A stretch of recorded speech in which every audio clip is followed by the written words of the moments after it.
So welcome to the first seminar on heritage science, organized by the Council for Development of the Slovenian Academy of Sciences and Arts. This is the first seminar of a series of two, aimed at examining the challenges and opportunities for heritage science in Slovenia and developing a strategy for the field. My name is Matthias Sterlich, and I am Professor of Analytical Chemistry at University of Ljubljana and Professor of Heritage Science at University College London's Institute for Sustainable Heritage. I'm absolutely delighted that the Academy provided us with the opportunity to welcome 9 distinguished speakers who will present evidence of the development of the field across the continent.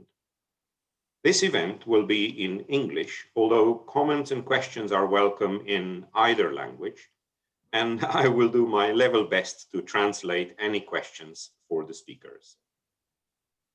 May I also remind everyone that the event is being recorded and will be made available for the public by the Academy. If not actively speaking, please kindly keep your microphones on mute during the event. At the start of the formal program, it is my pleasure to invite academician Professor Slavko Splichal to say a few introductory words. Professor Splichal, please. Hvala lepa, profesor Strlič. Naj na začetku povem nekaj besed v slovenščini.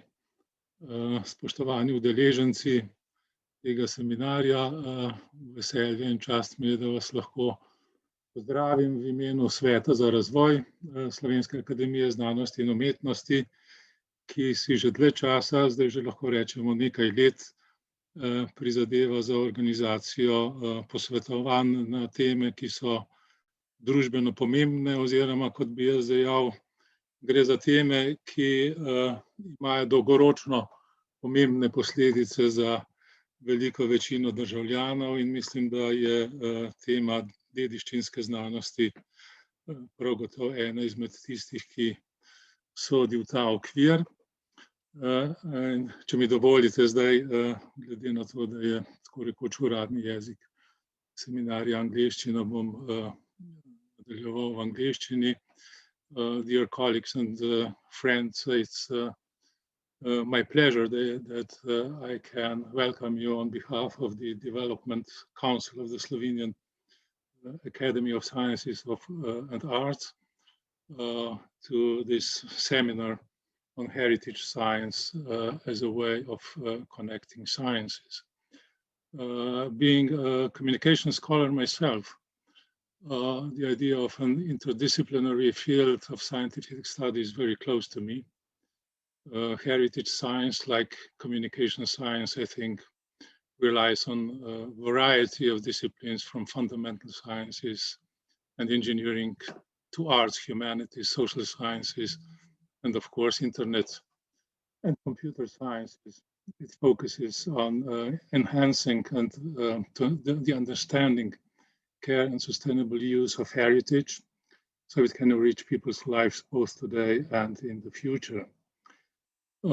As said, heritage sciences incorporates all forms of scientific research on distinct aspects of human physical or tangible and intangible, natural and cultural heritage, movable and immovable assets inherited from the past that are valuable not only to humans, but to the entire ecosystem. Speaking of heritage and community, it reminds me of one of the greatest sociologists, Ferdinand Tönnies, and his famous Gemeinschaft, Gesellschaft dichotomy, which he also exemplified with our human attitudes towards personal and common assets and property. Since I probably rightly assume that most of the participants in this seminar are not sociologists, allow me a few more words about this Tönnies idea, which I see very closely related to the topic of today's seminar.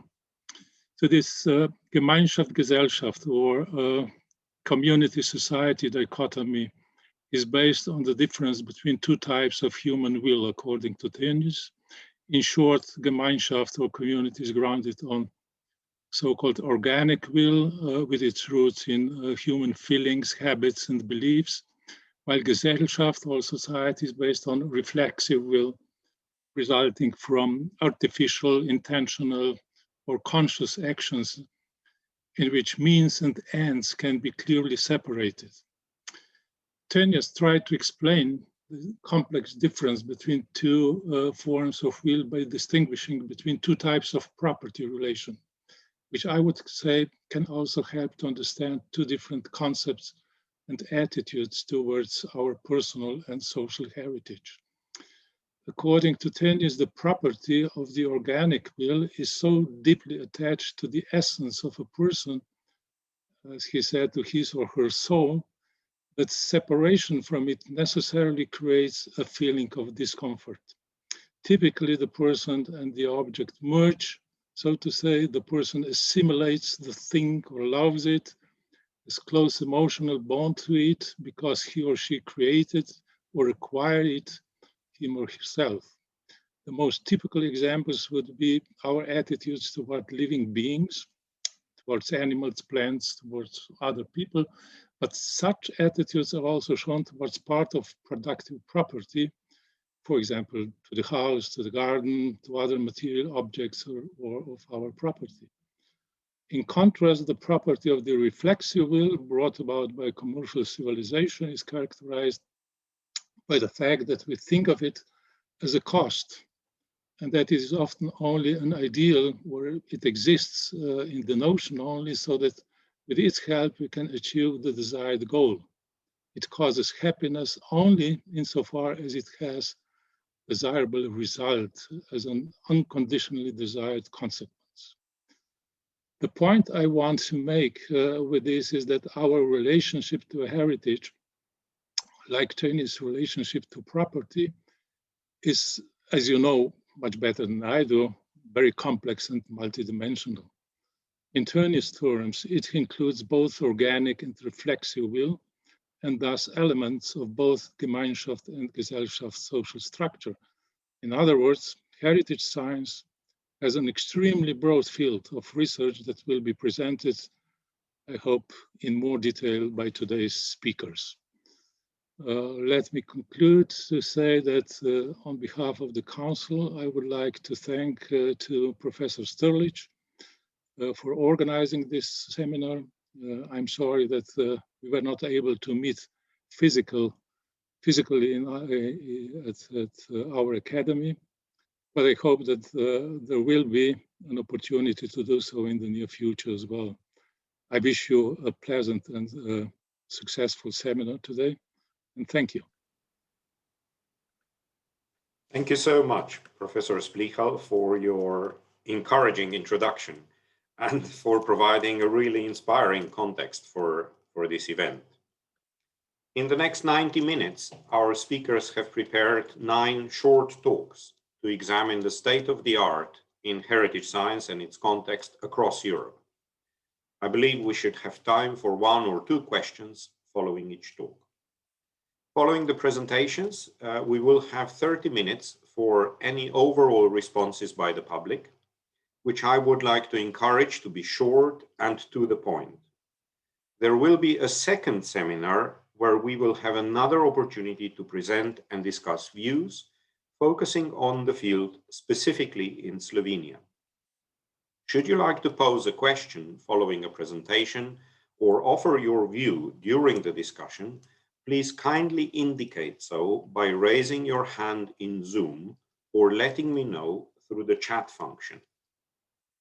Without further ado, it is my great pleasure to introduce Professor Loïc Bertrand of the Université Paris-Saclay in France, who will introduce us to the European Heritage Science Research Strategy. Loïc, the floor is yours. Dear Professor Splichal, dear Professor Sterlich, dear academicians and colleagues, it is my great honor to address this assembly and contribute to this strategy exercise as a material scientist who has devoted his career working in the field of heritage sciences. 2 years ago, on the 15th of February 2019, 20 academies around the world, including the French Académie des Sciences and the Slovenian Academy of Arts and Sciences, adopted a joint declaration at the World Meeting on Heritage Science and Technology held in Paris.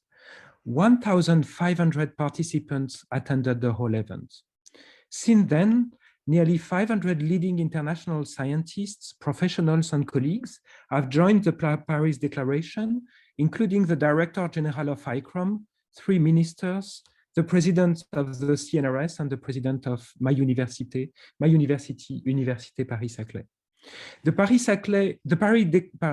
Paris Declaration launched a call for action to mobilize knowledge, and these are the important words for me, in order to improve the understanding, preservation, and enhancement of cultural and natural heritage in order to promote sustainable development.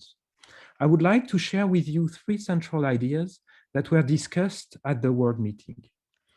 The first idea is that heritage systems are a crucible for cutting-edge science.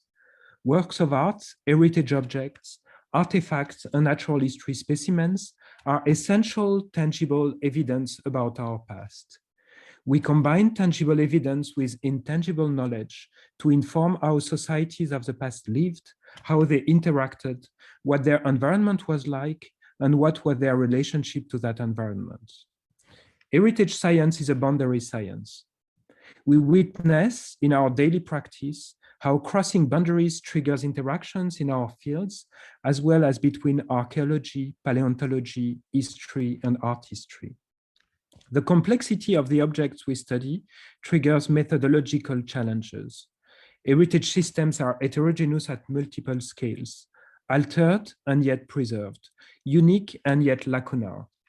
The coupling of advanced physics, chemistry, instrumentation, and data science is necessary to collect representative information and to craft robust knowledge. Only 1 year after the discovery of X-rays, Walter Koenig studied Egyptian mummies with X-ray radiography.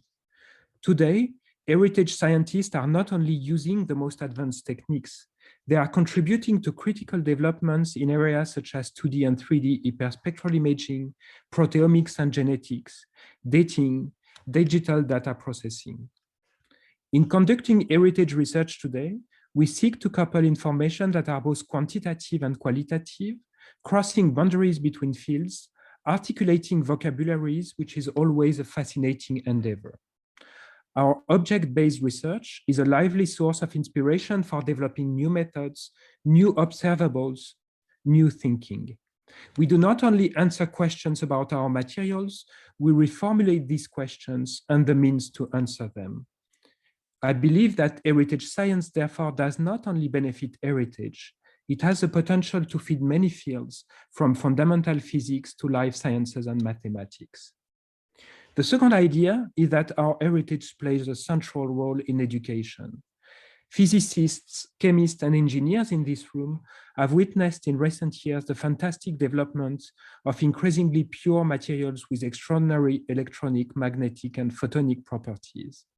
Yet, we are also seeing more and more students leaving these fields towards new areas of education or dropping out of science entirely. Let's be honest, it is probably about job opportunities, but not only that. Professor Splihal cited Ferdinand Tönnies. I will cite the French sociologist Bruno Latour. As Latour wrote very recently, it is also because our knowledge and the skills we teach are too fragmented and too patchy. My point is that our students are not sure that the theoretical and experimental frameworks provided by our universities will be sufficient to deal with the complex and intricate world they will face in their professional life and in society. Of course, teaching the fundamentals of our fields, whether physics, chemistry or optics, biology or data sciences, philology or history, is an absolute necessity. But we may also have partly lost one of the essential European constructions of the Middle Ages and Renaissance through the progressive division into academic scientific fields. Using Latour's word, we need ravaudage. We need to reweave many broken links between disciplinary fields. Heritage science offers here a particularly fertile, interdisciplinary and intercultural playground where we are obliged to confront complex, alternate systems only partially known and whose historical trajectory we cannot neglect, in phase with today's most demanding challenges. We believe that in addition to disciplinary knowledge, exposing our students to this level of complexity will certainly be an essential asset for them to apprehend the critical and interdisciplinary issues required by the transition in our modern world, especially ecological and digital. The third and last idea is that our heritage deals with the past, but not only. Beyond the need to preserve endangered heritage, the Paris Declaration had a particular focus. Indeed, its full name is Heritage Sciences and Technologies, an opportunity for societies and the global economy. Academies who gathered from all around the planet, together with the signatories, underline that beyond the construction of knowledge on our past, heritage science is critical for our worldwide economy, for our future environment, and for peace. Through creative industries, heritage institutions, heritage sites, tourism, heritage is an essential source of job and revenue for many parts of the world, and therefore an essential economical asset for local communities. But there is more. In a review article that we published recently with the MIT, we coined the word paleo-inspiration. It is not only that physics, chemistry, life sciences, and statistics help document heritage objects. It is also that heritage research inspires us new materials and industrial processes. By studying ancient technologies and materials, we can identify routes towards new materials that are more durable, more carbon neutral, more resilient. We can try to learn from the trials and errors of our predecessors and deepen our exploration of matter and societies for a better future. The multicultural dimension of our work is essential and evident, as heritage is present everywhere around the globe. It is my firm belief, and that of the signatories, in a continent that has experienced so much conflict, that heritage and heritage research, by bringing together international colleagues around objects from around the world in front of an ever-interested public, can make a substantial contribution to maintaining peace or restoring peace in conflict environments. I thank you very much for your attention. Thank you so much, Loïc, for your inspiring words. I'm really pleased that you mentioned clustering of fields and interdisciplinarity, which we see central to what we aim to achieve in the field, as well as providing a broader context. I think we might have time for one or two questions. Dr. Kosets, please. You're muted, I'm afraid. Sorry. My name is Dediščinska Kosets, and I'm coming from Slovenian National Building and Civil Engineering Institute. And my question is actually connected to also from where I'm coming from. This is very nice declaration, and for sure it's going to be used in development of Slovenian guidelines. But the question is to what extent it can be used for building heritage or urban environment in general. It seems that it can be more easily applied to tangible than intangible heritage.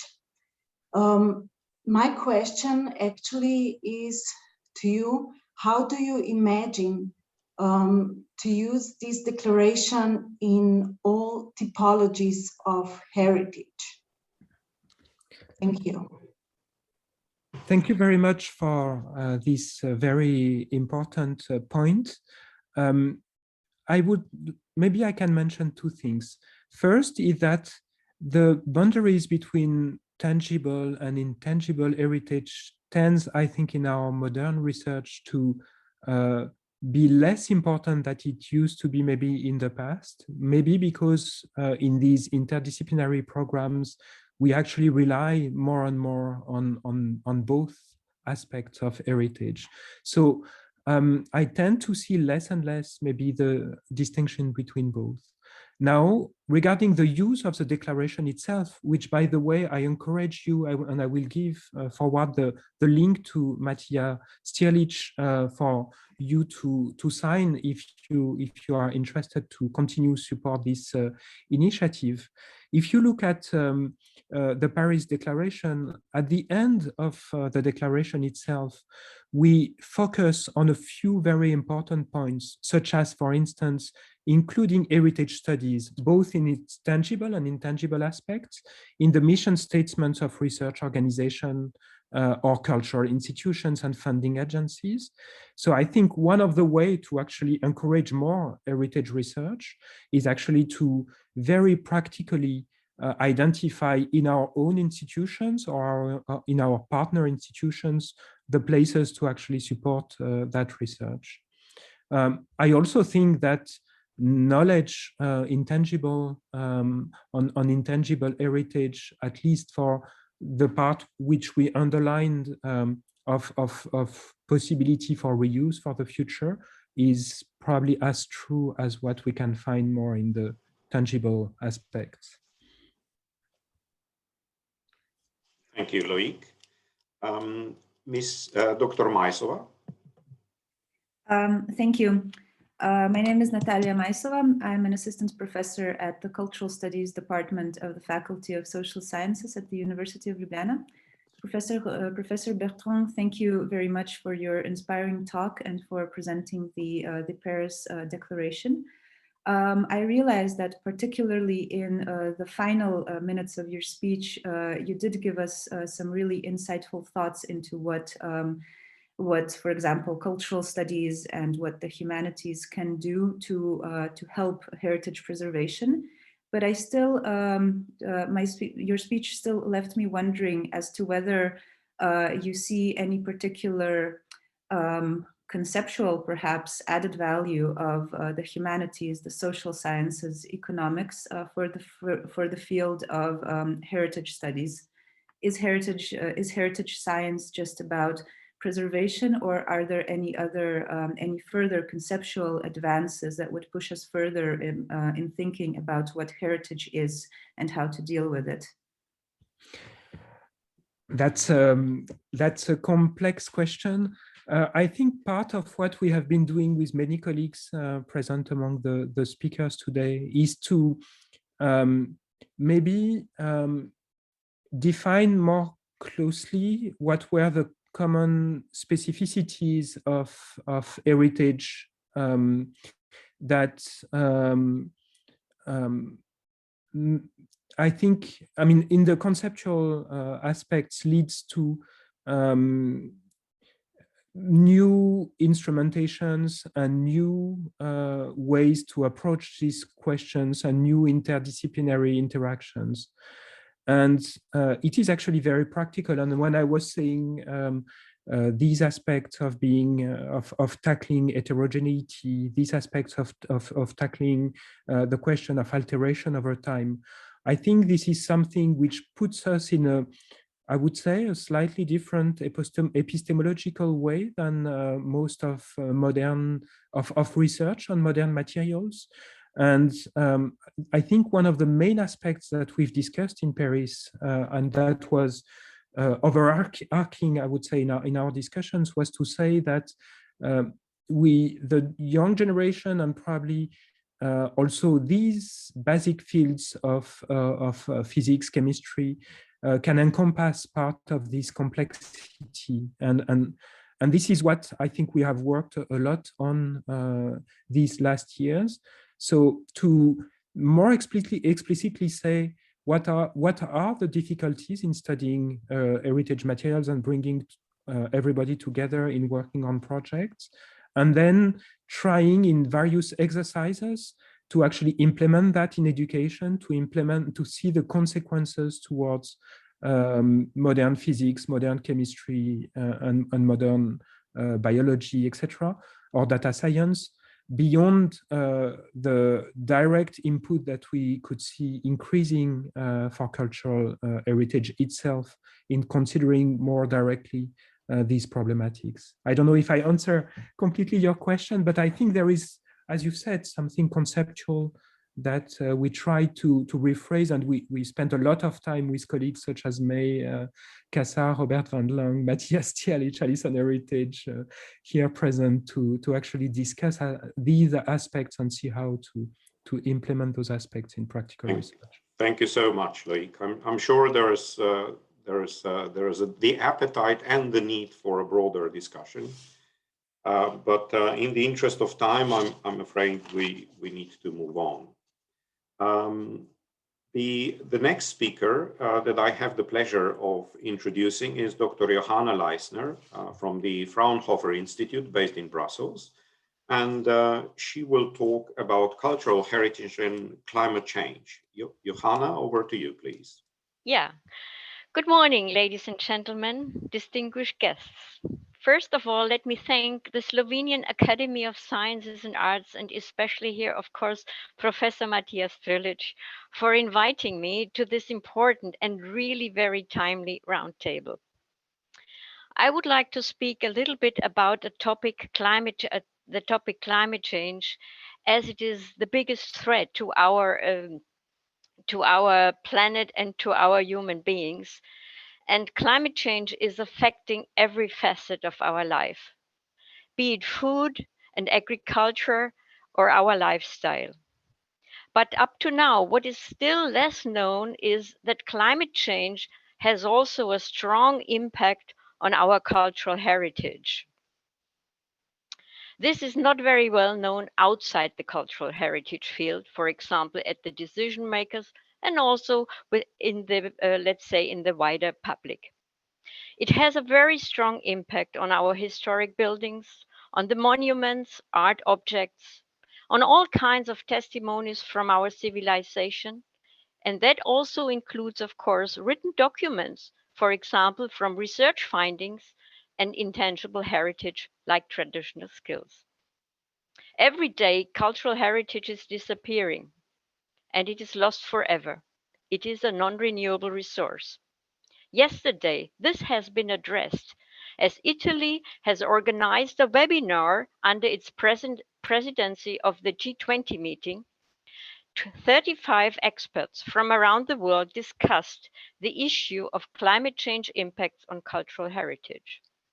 In this webinar, it has been reported by the experts that climate change contributes considerably to the loss of cultural heritage, to its rapid degradation. And also we discussed what cultural heritage knowledge can contribute to mitigate and adapt to climate change. What can we learn from the past, from this paleo inspiration, as Loïc Bertrand was mentioning it? But what was also evident is that still scientific data and quantification is lacking, both for the direct impacts of climate change, like corrosion rates of cultural heritage materials, but also for the indirect socio-economic impacts. And that is a field also for the humanities and social sciences. How that impacts the people and their livelihood and also our well-being. It was already in the beginning of the years 2000 that the EU was the first to call for a research project to deal with climate change impacts on cultural heritage. I still remember the times because at that time I was working as a national expert in DG research when we had a lot of discussions with May Kassar and Christina Sapioni. And the first project to deal with climate change was the Lighthouse Project Noah's Ark, and May Kassar, she was a member of the consortium. This was really a lighthouse project, Noah's Ark. And then it followed in 2009 in FP7, Climate for Culture, where I was the coordinator. And these two projects made substantial contributions how to qualify and quantify the effect of climate change on outdoor and indoor cultural heritage.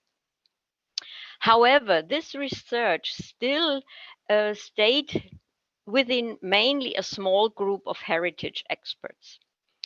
Since then, some more projects on EU level were funded, and I think my colleague, Mrs. Maria Kayamanidi from DG Research, who will speak after me, will report about these projects. But still then, the scientific basis is too weak up to now, and still too few researchers are working in this field and are publishing their results in peer-reviewed journals. This weakness is reflected in the fact that so far cultural heritage is not fully reflected in the IPCC reports. So what needs to be done? How can we adapt the cultural heritage? How can we protect the memory of our civilization? How can we, from the research side, contribute to safeguarding our heritage? First of all, I really would like to acknowledge the role of the European Commission, who was the first to address this topic on the research level. And it has given now political visibility to this topic in January 21 by setting up an OMC group, OMC that means Open Method of Coordination, on strengthening cultural heritage resilience for climate change. Open method of coordination means that it is up to the member states who are sending their delegates to this expert group. So far, 25 member states plus 3 countries, Norway, Switzerland, and Iceland, have sent the delegates. And this demonstrates the importance of this topic within the member states and on European level. Mrs. Tanja Honitz, I think she's also here, is the delegate of Slovenia for this OMC group, and I am serving as the chair of this group. So we are only in the start of the group to work with recommendations and addressing also the gaps we have so far still in climate change impacts on cultural heritage. But coming back to the research, the funding only from the EU is far too little. We need more research programs on national level in the member states, because we need still to build up scientific capacity, and we have to train our young scientists. And how do we do this? They are working in scientific research projects. Furthermore, as it was already mentioned by my colleague Loic Bertrand, we need a stronger collaboration between the climate science and the cultural heritage community in multidisciplinary and interdisciplinary consortia, because otherwise we will not meet the grand challenges.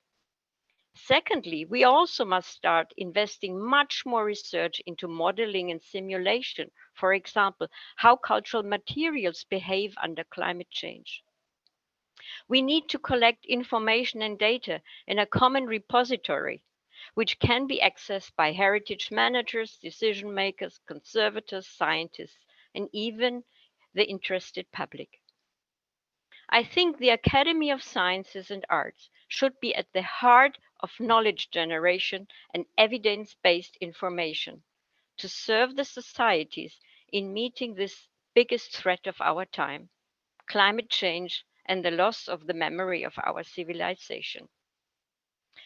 I would like to quote with a quote of Francis Bacon, which I think describes very well what is at the heart of science and research.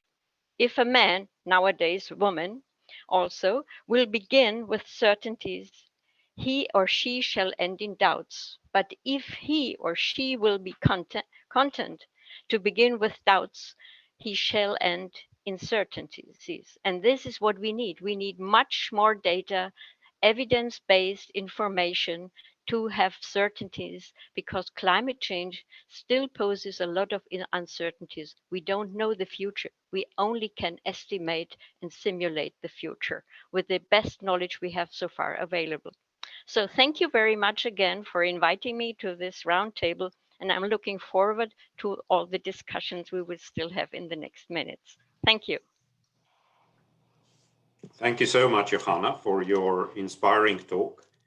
And I'm hoping that all the speakers will be able to share their talks with the community, so that we can read your words later as well. We have one question, Professor Kumar. Yeah, thank you very much for a word and really nice, let's say, lecture, or let's say thoughts about the influence of climate change.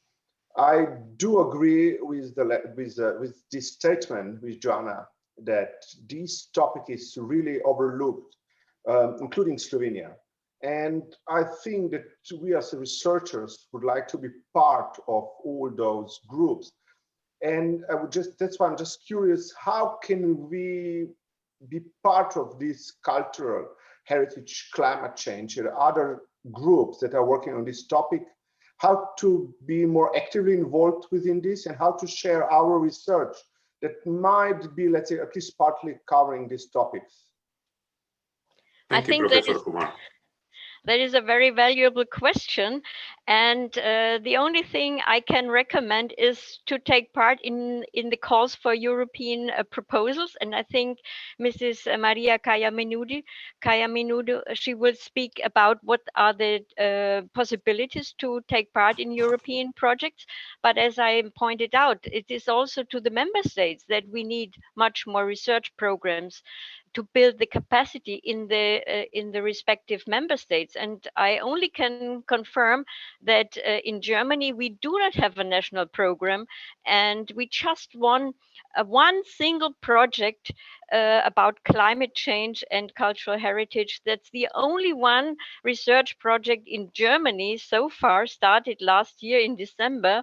And that shows that the research programs are not yet there. Of course, there's the European program, but we also need more research in the national member states. And in order to share this information, to work better in collaboration with climate science and cultural heritage science. So this is still a requirement for the future to address the importance of cultural heritage and what kind of solutions we still can give back to our societies for the livelihoods of the people. Thank you so much, Johanna. Thank you. And you mentioned that Dr. Tanja Hochnetz is a member of your Open Metaphor of Coordination group. And hopefully she will be in contact with us, or we will be in contact with her to share our research as well. Thank you so much. Yeah, I think it is very important that we had sent out a questionnaire in the group, and the delegates had to collect the data from what's going on in the member states. And it was very, very difficult. The delegates reported it was very difficult to find all the information, and they didn't know what kind of networks are existing in the countries, what kind of research has been done, what kind of initiatives exist in the different member states. And that shows again that we need this repository where all this information can come together. Maybe it is something also for the European Commission to set up a program where this repository can be built and can be accessed for all the member states. Excellent. Yeah, thank you. I think you've given a really nice segue to our next speaker. It is my huge pleasure to welcome Maria Kaya-Menudo, who is the Deputy Head of Unit of Fair Societies and Cultural Heritage Unit, DG Research. Maria, I saw you among us earlier. There you are. I think you may need to unmute. Thank you so much. Over to you, Maria. Thank you, Professor Sterlik. Dobar dan, dear ladies and gentlemen. I'm honored to be invited and wish to thank you for the opportunity to speak at your International Heritage Science Seminar. The subject of my presentation is Cultural Heritage Research and Innovation Strategy under Horizon Europe, the next framework program starting this year for 7 years for research and innovation. And I would like to share with you the reason why it is crucial to address cultural heritage under the framework program. One among the most important forces of our European project is our transnational culture. This common European culture is an evidence for people observing the European Union from the outside, the rest of the world, but not always perceived as strong and as common by us, the citizens of the European Union. This weakens our capacity to project us all together and to trace a path for our future, especially at a period where more than in the past, the union of the Europe is essential. Our common perception of a European transnational culture is in fact the condition to fashion our destiny. We are all aware of the importance of discussing it at our national levels because culture differs among member states for many grounds such as perceptions and beliefs, history, social situations, state of democracy, human rights, languages, and many more. At the same time, we need to keep in mind that there are very many grounds where we share the same commonalities and philosophy, regardless of the country and any other difference. This is exactly where European common research and innovation knowledge can improve and support our societies, priorities, economies, and the future of our next generations. It is important to tackle common needs based on mutual understanding and cultural cooperation. Based on our work so far, we acknowledge and see positive outcomes. We are realizing that no one can do alone everything, and therefore cooperation and co-creation are necessary. Nobody has all required competencies and knowledge, and the European Union level is where best competencies work together in order to speed up processes for better results.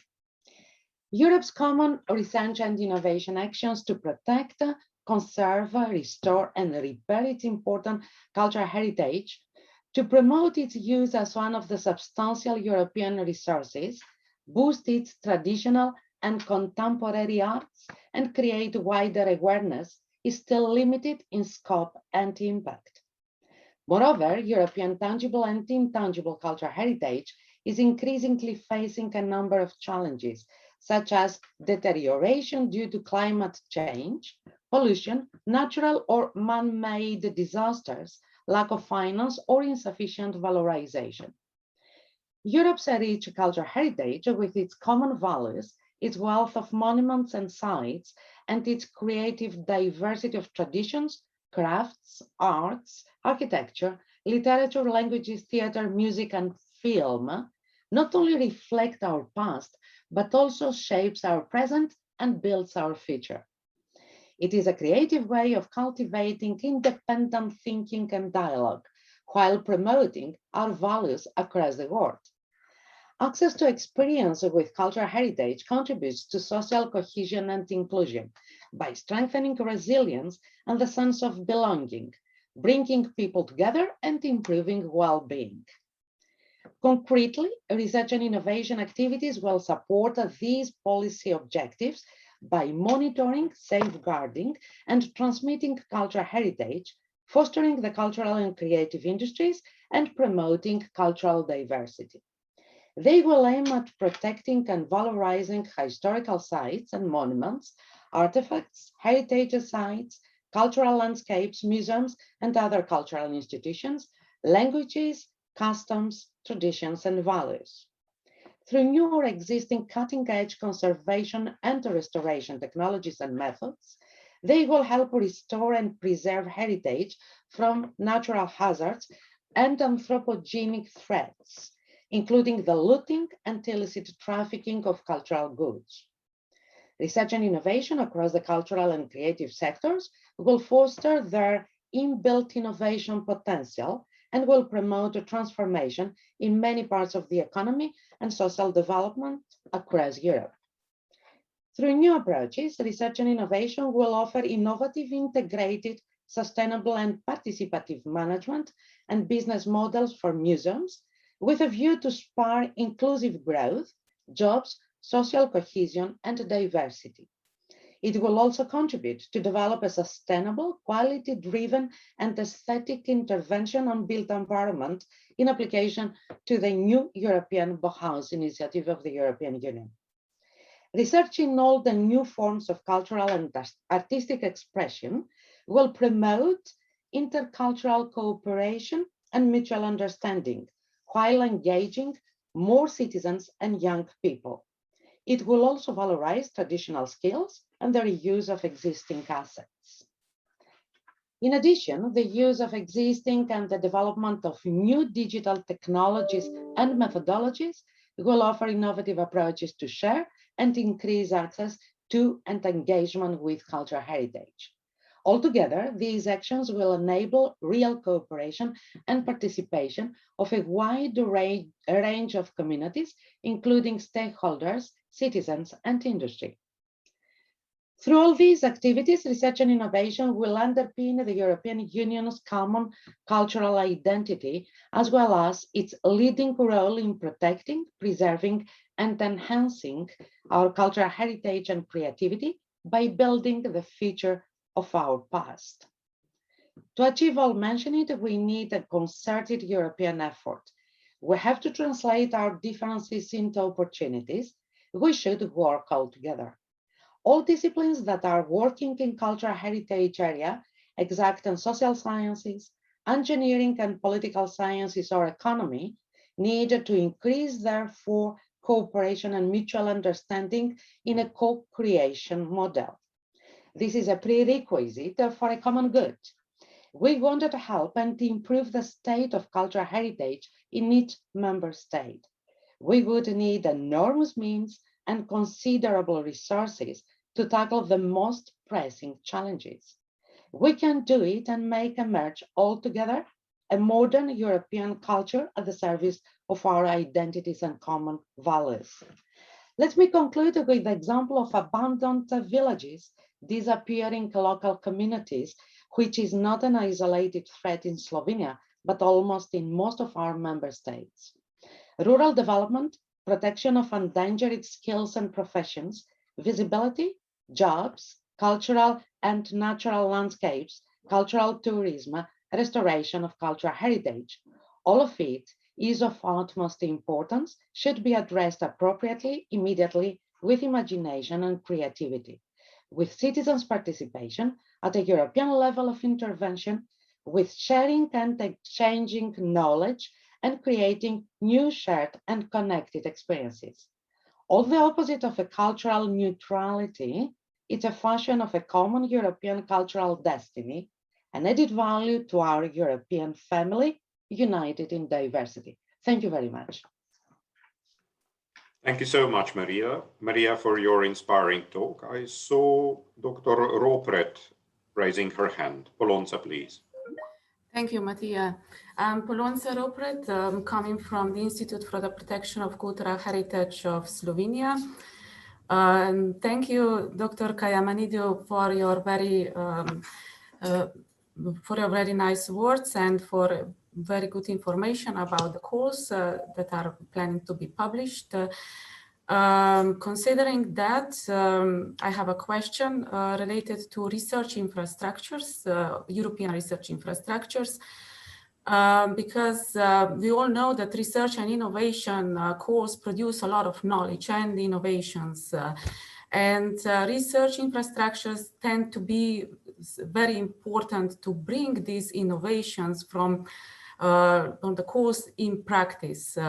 So my question is, are there any opportunities for links between European research infrastructures and Horizon Europe Cultural Heritage calls?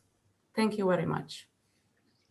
Yes, of course. This was the case in Horizon 2020, the framework program which ended last year.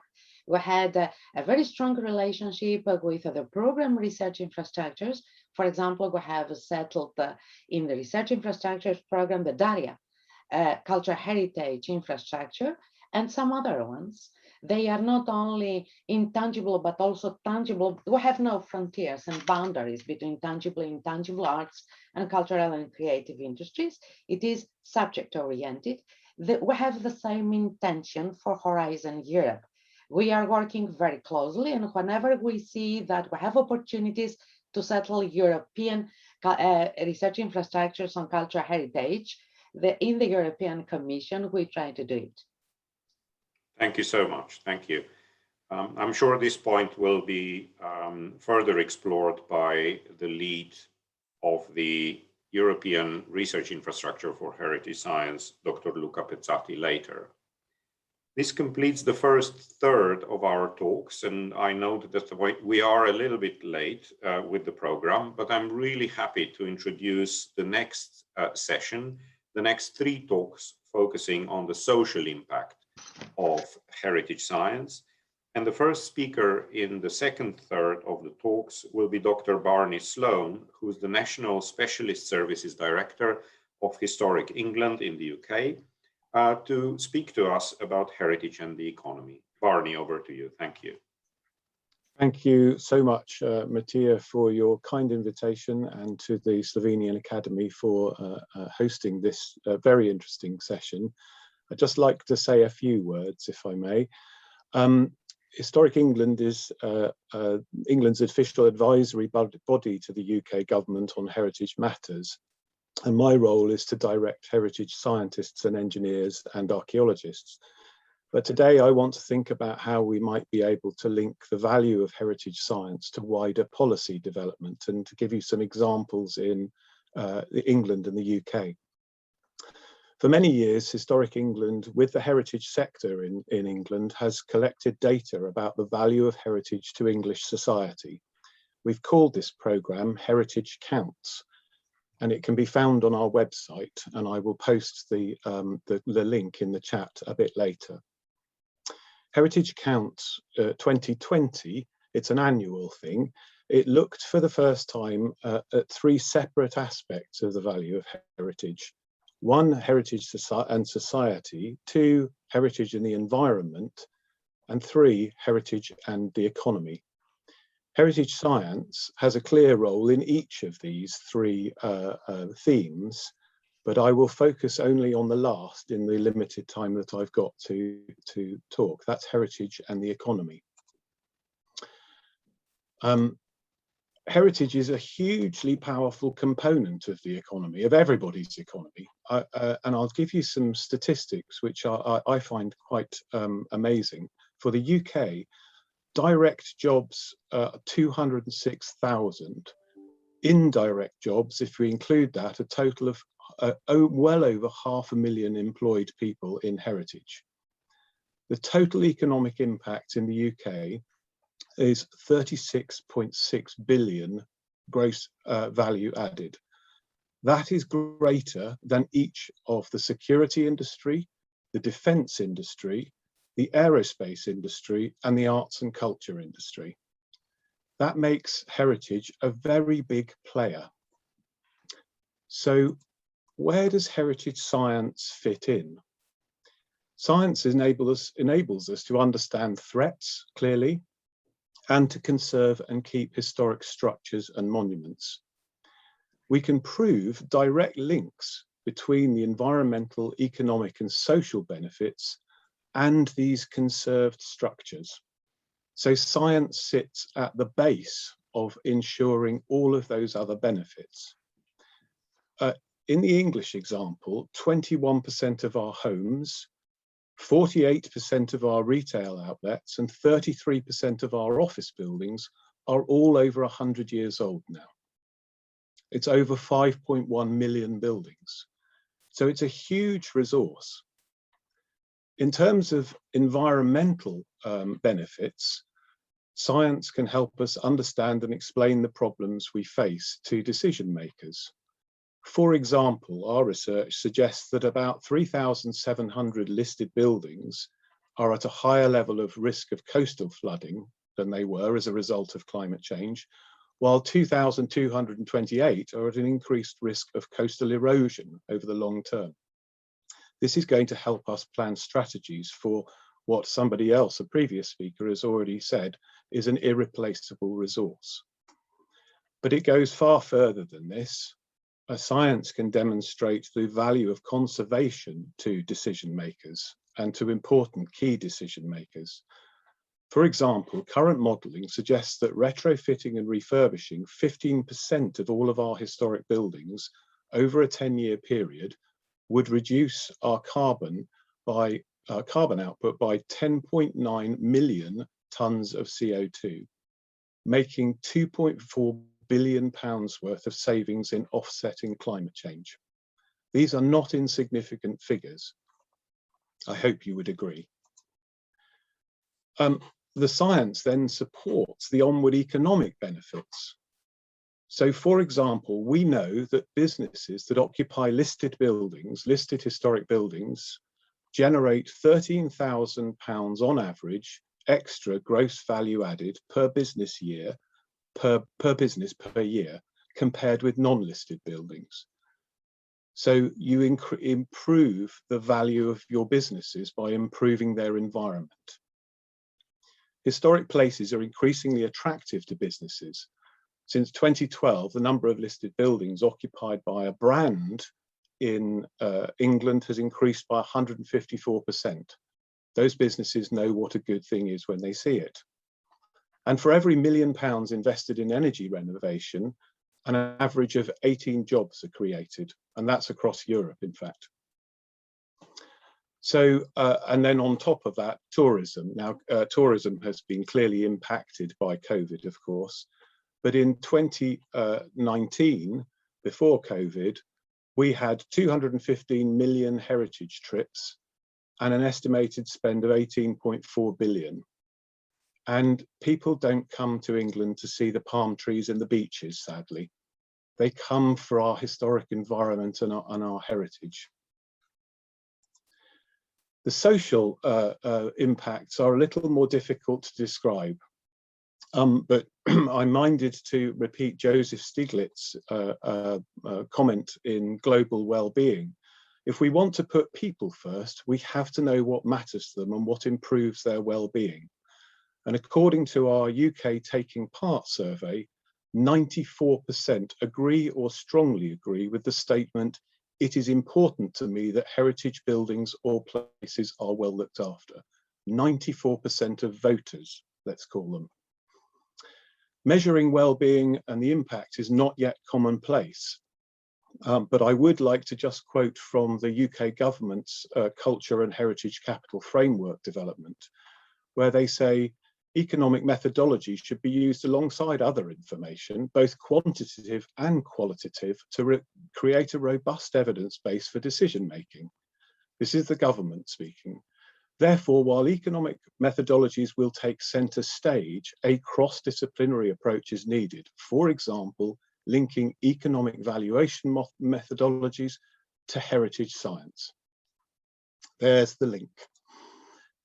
And in conclusion, ladies and gentlemen, I would just like to make 2 points. One, collecting the broader data about the impact of heritage in a state or country is vital to demonstrating its value and thus making informed decisions regarding policy. So I would really commend thinking about gathering that information in the way that we do, because we found it really helpful to sell the case. And two, heritage science investment remains a fundamental component. Without the science, the appropriate care and conservation of the historic environment is at risk. And without that, those environmental, economic and social benefits simply cannot be realized. Thank you. Thank you so much, Barney. You've given us a lot of food for thought and opened various areas that we really need to consider in our own national strategy, including well-being and placemaking, for example. I believe we have one question by Dr. Punikwar. Yes, thank you so much. My name is Nina Punikwar. I come from, as I said previously, from the School of Economics and Business, University of Ljubljana. Although let's say that economic evaluation is no stranger to me, I'm still a beginner in the field of heritage. So I really listened to your talk with great interest, and I have a question which is related to the methodologies used, because behind all these numbers that you presented and are really astonishing, there is a great number of methodologies that were used when approaching this research. So my question would be, what do you think about these methodologies that you particularly use? Are they generally applicable? So if you want to transfer some similar research to Slovenia or to some other context, could we use the same? So we copy paste the ideas, or do we need to take care of some special characteristics, like, I don't know, geographical differences, I don't know, perhaps the population density, agglomeration of business and so on? It's a very good question. I think I'm not the economist who did most of the research, of course, and you will find very detailed descriptions of the methodologies and the indicators used in the link that I've just posted. So you'll be able to track those through for yourself, I hope. However, I would suggest that the vast majority of the approaches we've taken would be transferable, because we are really looking at business data, at environmental data, at heritage data, and it's the intersection of those different data sets which is providing the evidence for this. And I see no reason why similar, if not identical, approaches could be taken in any state. Okay, thank you so much. Thank you so much, Barney. You've given us a sense of a direction in this field of research. Thank you. You're welcome. Can I just say something? Johanna, very quickly. Yes, only for the last question. There are two professors in Athens who are also researching on this topic. I don't know now the names, but I can send it to you. And they are very interested, and they are doing also within the sustainability topic, doing this economic studies for cultural heritage. Thank you. Fantastic. Fantastic. Perhaps you can share their names in the chat function. Yes, I will do so. Thank you. At this moment, it's my pleasure to introduce Robert van Lang, who's head of the Department of Conservation and Scientific Research at the Rijksmuseum in the Netherlands. And I'm really keen to hear his short talk about the role of the National Museum in national and international heritage science collaboration. Robert, over to you. Thank you very much, dear professors and the members of the Academy. Thank you very much for the invitation, and then personally given through Mattia in this case. My message will be more from the heart in the sense of questioning if we have opportunities, if we know what we can do for the future that actually starts today. What is it that we should be doing, and how should we be looking at these complex questions where we have indeed the social sciences, the humanities, heritage science, the fundamental sciences, and all these different aspects that play a role in the study of our cultural heritage. So where do we start, and why do we start there? And what is this based upon? I'm indeed the head of conservation and science at the Rijksmuseum in Amsterdam. I hope some of you have visited the place. Next to that, there is also another institute that I chair, which is called NICAS.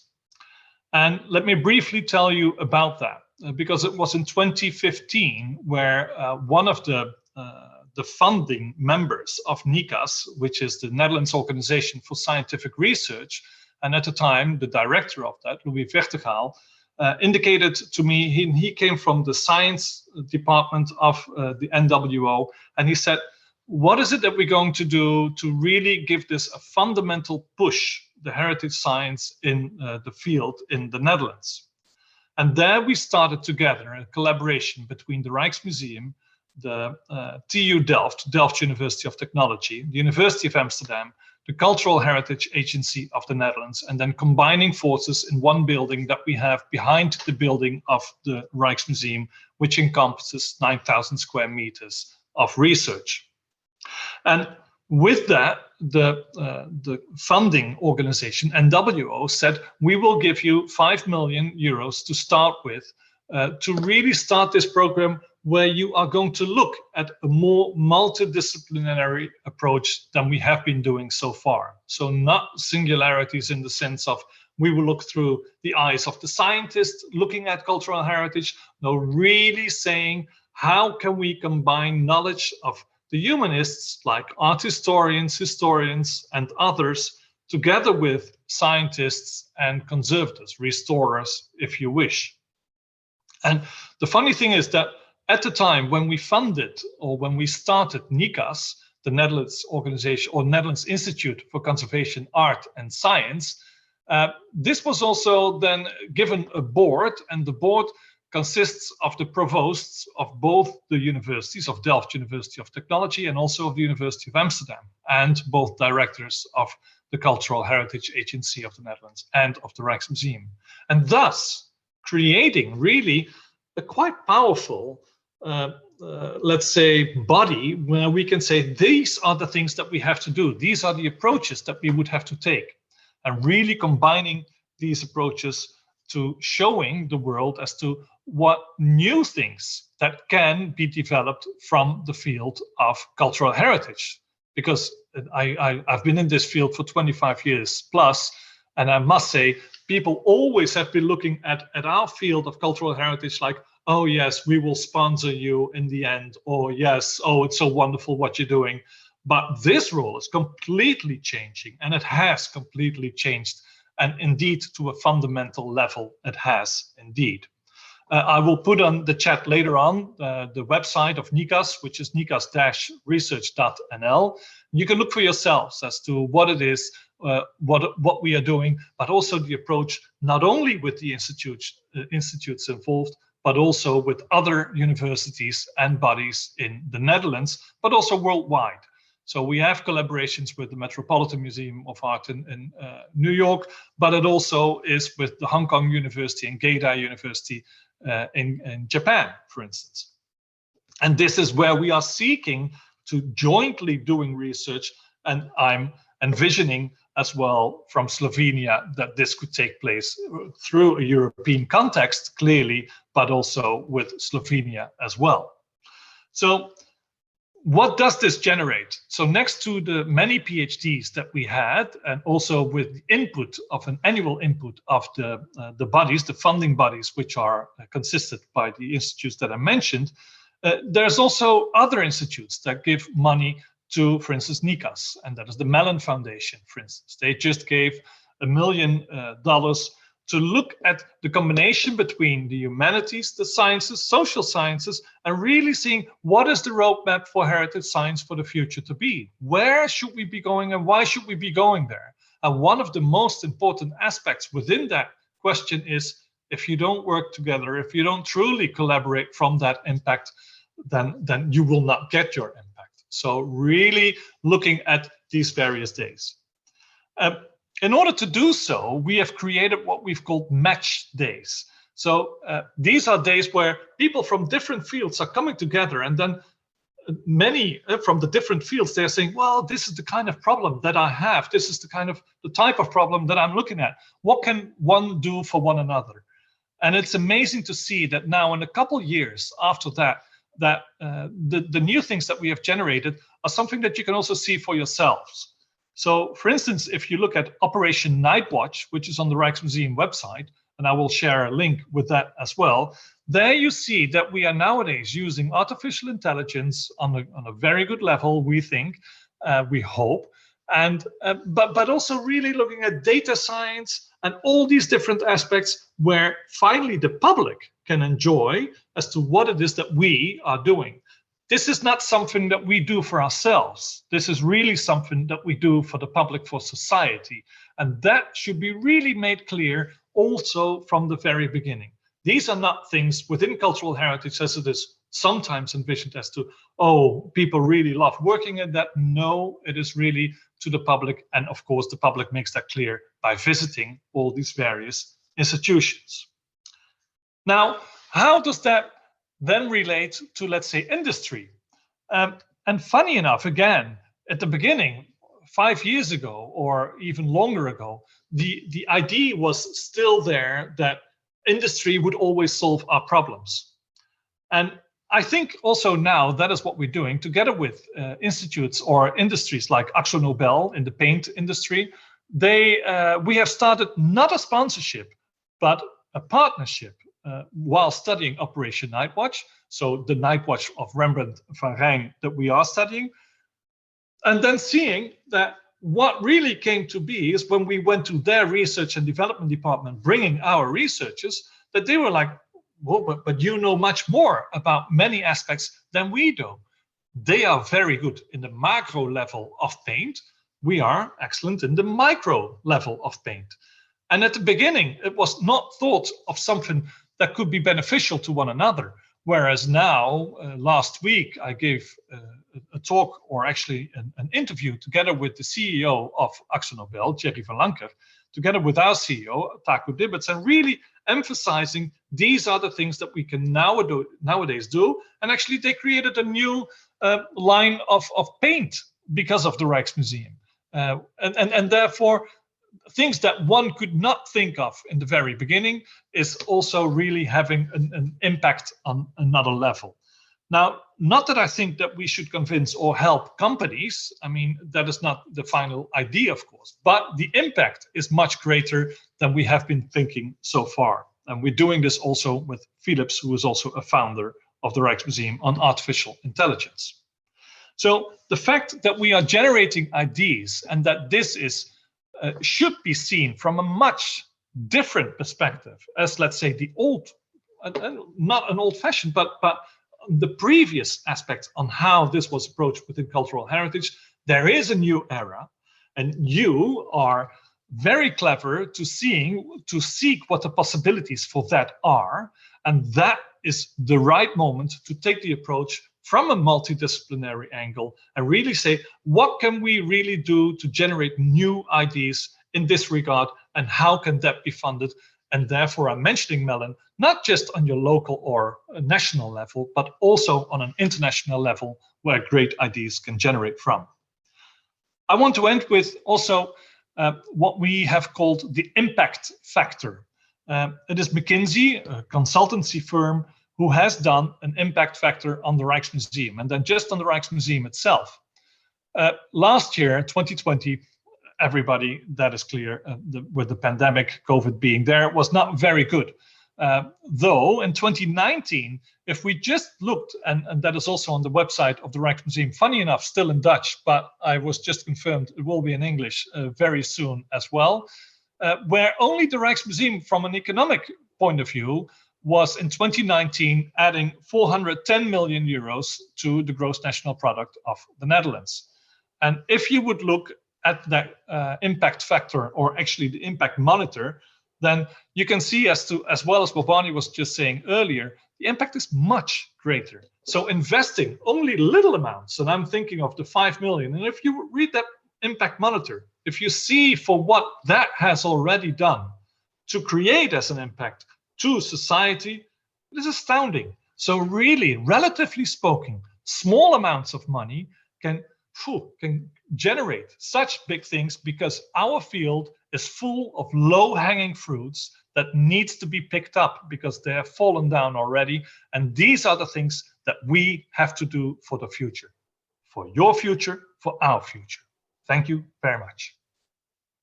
Thank you, Robert. This was an extraordinarily inspiring talk and visionary, if I might say. And I really like your idea of how heritage can be a multiplier of impact. We have one question by Martina Lesar-Kickel. Over to you, Martina. Thank you very much for your really interesting presentation, Mr. Van Leng. My name is Martina Lesar-Kickel, and I'm currently the president of the Slovenian Society of Conservator Restorers here in Slovenia. So before I put the question, let me briefly say that our society, in addition to popularizing the profession and to organize professional training and further education through workshops, lectures, seminars, and also concerned with providing support to members regarding legislation and issue concerning their rights.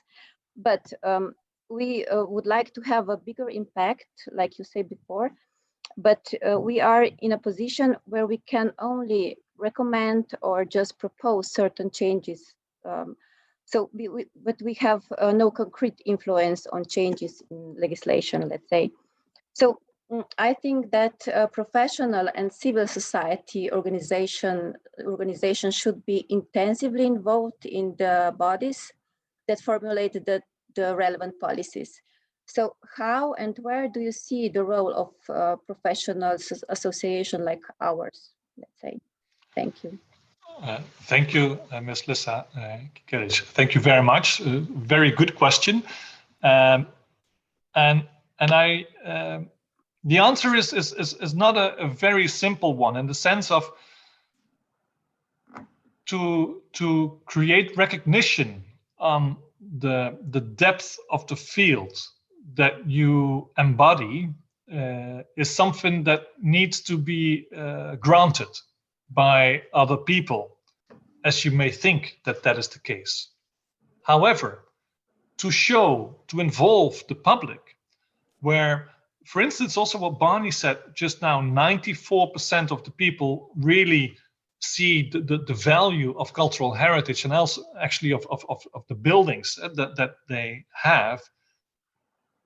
Involving the public is what I've learned the most important way to do that. So we have television programs where actually the knowledge that we embody is being shared with the public. And I understand that that is not easy to do. However, this is where you create your own thriving force as to show how strong and important actually it is what you embody. And I think by doing that, as soon as you start very low, on a low level, that is also what we did, gradually this will grow. And what we have learned at the Rijksmuseum, that at the beginning, everybody, 10 years ago, 15 years ago, people thought of conservation, yeah, well, it's there. And now we have been considered as the biggest, the largest milking cow, so to say, on an economic level, because people love to see the type of work that we are doing that is being done within conservation. So treating objects, really going into depth, into the history of the material of our cultural heritage. So as a result, it's more an answer of that I want to send to you as to believe in what you are doing and share this as much as possible and gradually grow. And definitely, if I can be of any assistance in this field, I would always do so with pleasure. Thank you so much, Robert. Thank you, Martina. Our next speaker is Alison Heritage of the International Center for the Study of the Preservation and Restoration of Cultural Property in Rome, in Italy. Alison, I'd like to invite you to say a few words about how you see, or what role you see, for heritage science in the Sustainable Development Goals. Over to you, Alison. Thanks, Mattia. I'd first like to thank the Slovenian Academy of Arts and Sciences for the kind invitation to participate in this session, and it's a great honor to be able to address you. Yes, so I've been asked to talk about the connection between heritage science, sustainable development, and well-being. Essentially, how does heritage science contribute to better lives and a more sustainable future for our planet? Big concepts to cover in 6 minutes. I'll do my best. This past year has taught us a lot about the importance of caring, of human connection, and what really matters, as Barney Sloan was mentioning previously. Kultur ist nicht alles, aber ohne Kultur ist alles nichts. Culture is not everything, but without culture, everything is nothing. These words have stood on the billboard of my local independence art cinema in Cologne throughout lockdown. I hope to convince you, and in my remaining 5 minutes and 20 seconds, that this is true, and this is why we need heritage science. In 2015, the UN set out an ambitious vision for the world, the Agenda 2030 for Sustainable Development, to deliver well-being for both people and planet. The SDG framework, as it's commonly referred to, comprises 17 interlinked goals and 169 targets, covering poverty and hunger reduction, health, education, gender equality, water, energy, the economy, industry, the environment, cities, climate change, peace, and global partnership. The only mention of cultural heritage is in Goal 11, sub-target 4. But the contribution of heritage runs throughout the framework. How, you may ask? Well, it's difficult to link heritage to such immense global challenges, but it becomes easier if, borrowing from economic theory, we adopt a capitals approach. The OECD defines sustainable development as development that ensures non-declining per capita national wealth by replacing or conserving the sources of that wealth, that is, stocks of produced human, social, and natural capital. This is the concept of inclusive wealth and is used by the UN as an indicator of sustainable development and well-being. It differs from GDP in that it is not solely a measure of the monetary outputs of an economy, but rather the wealth that sustains it. GDP is in fact a poor measure of well-being, as a nation's well-being can decline even if its GDP is rising. Inclusive wealth is the total value of the assets that sustain us, defined in terms of capitals, which are variously described, but at their simplest comprise manufactured or built capital, that's roads, buildings, machines, equipment, and so on. Human and societal capital, institutions, knowledge, culture, education, skills, health, etc. Natural capital, the land, atmosphere, oceans, and their ecosystems, and financial capital, money. Knowledge and culture are deemed enabling assets. That is, they enable the production and allocation of a nation's manufactured human and natural capital. And it's also worth remembering Article 27 of the Universal Declaration of Human Rights that states, everyone has the right freely to participate in the cultural life of the community. Hence, cultural heritage is a common good. Thinking about it in these terms, the contribution of cultural heritage to sustainable development becomes more clear. For example, we've heard from previous speakers about adaptive reuse of heritage in place of new construction and integrated culture-nature conservation. These contribute to natural capital by reducing carbon emissions, preserving natural resources, and promoting biodiversity. Other talks today discuss placemaking and tourism, both adding to manufactured and economic capital. So in my remaining few minutes, I'll focus on human and societal capital and well-being. Well-being is a wide-ranging concept encompassing basic physical needs such as decent quality housing, nutrition, and healthcare, through to what it takes for an individual to engage in society to their fullest capacity. Well-being encompasses both society and the individual, and this dualism is expressed in terms of objective and subjective well-being. And I sense here also there's a very strong synergy here to the comments made by Professor Schlichel at the beginning of this session. Cultural heritage contributes to both, to objective well-being, providing the glue that binds societies together, promoting common understanding, a sense of something shared, importantly between people who do not know each other. This builds bridging trust, which is essential for any society or economy to function. Similarly, on an individual level, in regard to our internal emotional lives and mental health, our subjective well-being, heritage builds identity and a sense of belonging. This connection between cultural heritage and well-being is under-researched. However, studies have shown the positive impact interacting with cultural heritage has on individuals suffering, for example, depression. And in the UK, for example, social prescribing involving cultural heritage is now recognized as a tool for mental health. All of these examples have something in common. The science that supports them is interdisciplinary. As cultural heritage contributes to different types of capitals, so heritage science draws on different types of science. Thus, in heritage science, we see the intermarriage of physical and environmental sciences, engineering, human and social sciences. It is this integration of so-called hard and soft science in relation to social sustainability and well-being that I believe heritage science has yet its strongest contribution to make. I close with one final comment in regard to the Agenda 2030 framework, the last goal, Goal 17, on which all else hangs, namely partnership. International cooperation is needed to carry these aspirations forward. The challenges we face are global, but knowledge knows no borders, no culture, and no science is an island.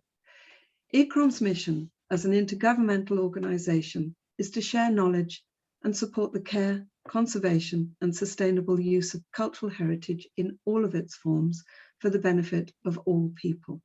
Our goal is to promote sustainable development and well-being through heritage. This too is the goal of heritage science. Thank you. Thank you so much, Alison. You've addressed a few extremely important points, and I'm absolutely pleased that you focused on well-being as a form of inclusive wealth, as you put it. Thank you so much. I think we have one question by Polonca Ropret. Thank you. Thank you, Alison, for your very important words. My question is, what role does ICCROM see for itself in connecting heritage science at the global level, and especially in terms of sustainable development goals? Thank you. Thank you very much indeed. Well, of course, you know, as an IGO, our whole strategic directions are based around promoting the Agenda 2030 framework. And certainly heritage science has a really important role to play within that. I think in particular, though, we need to, we need to take a global approach to this. And that is one, therefore, without avoiding universalism, we need to really address, I think, through science, and here I meant through in the broadest possible understanding of science, the challenges that face us with regards to cultural heritage and how this can promote sustainable development. And I think, as I was indicating in my talk, it's by taking a much, much broader view of what heritage science is and can be. I really do think that on the one hand, while the more traditional, I would say, focus on material science in the past, we must not lose this, because this is a very important connection to the very matter of what matters in terms of cultural heritage. But we do need to broaden our horizons and also, I think, explore more, the human side of cultural heritage and how this connects to these bigger societal challenges through engaging more fully with human and social sciences. And I would also argue data science. I think also digital heritage, for example, we've all experienced this through the lockdown, the importance actually of digital connections and digital heritage are increasingly important in our cultural landscape. And therefore, I think the role of ICCROM here, I think, is to try to foster connectivity, collaboration, interdisciplinary collaboration, and really to broaden that horizon of what heritage science is and can be for the benefit of everyone. Thank you. Thank you so much, Alison. We look forward to working with you in this area, for which there is evidently a lot of interest in Slovenia. Moving on to the third part of our session today, and look at policy instruments that we might have at hand in order to promote and enable heritage science. I'd like to introduce Professor May Kassar from the Institute, who's Professor of Sustainable Heritage at University College London, Institute for Sustainable Heritage, to talk about heritage science and policy. Over to you, May. Thank you very much, Mattia, and thank you very much to the Slovenian Academy of Sciences and Arts for the honor of inviting me to this event. I would like to speak briefly on heritage science and policy. As a cross-disciplinary field over the last few years, heritage science has gained currency in much the same way as environmental sciences a couple of generations ago emerged as a discipline that drew from biology, chemistry, and a range of other science and social science disciplines. I would like to share my experience of what policy support is necessary to promote this interdisciplinary field and why this might be beneficial to Slovenia. As society faces complex challenges, we must use all the knowledge and skills available to address them, and increasingly this requires interdisciplinary approaches. National policy instruments elsewhere are increasingly applying this approach. The one I am most familiar with, and with which I have engaged for 40 years, is the UK, from where I will present my experience. I'm also able to compare and contrast the steps we have taken in the UK with one small island state, Malta, my birth country. I have viewed my experience in the UK through the lens of this small country, so that hopefully what I say is relevant beyond the UK. It all starts with data gathering, which I thought might be a useful place to begin. The ultimate vision was to achieve sustainable research funding, to create a new generation of researchers and an appropriate infrastructure. But the route that we took to get there would only emerge from the evidence. In the UK, in the 1990s, where this story begins, there were a few competing for very little funding from niche sources for very specific projects. For example, at the turn of the century, NCRISP, the National Construction Research and Innovation Strategy Panel, funded a few government-funded projects on new and existing buildings, and the government-sponsored Energy Efficiency Advice Scheme funded a guide for energy efficiency in museums and galleries, and supported with advice and funds a number of early energy upgrades of historic buildings. There was no support for science for the protection of museum and archive collections. It was a policy initiative of the highest caliber, an inquiry by the UK Parliament's House of Lords Science and Technology Select Committee on Science and Heritage between 2004 and 2005, and its recommendations that heritage science needed funding by the research councils, and that the diverse interests of building science, conservation science, and archaeological science needed to come together to speak with one voice, that the National Heritage Science Strategy Steering Group emerged.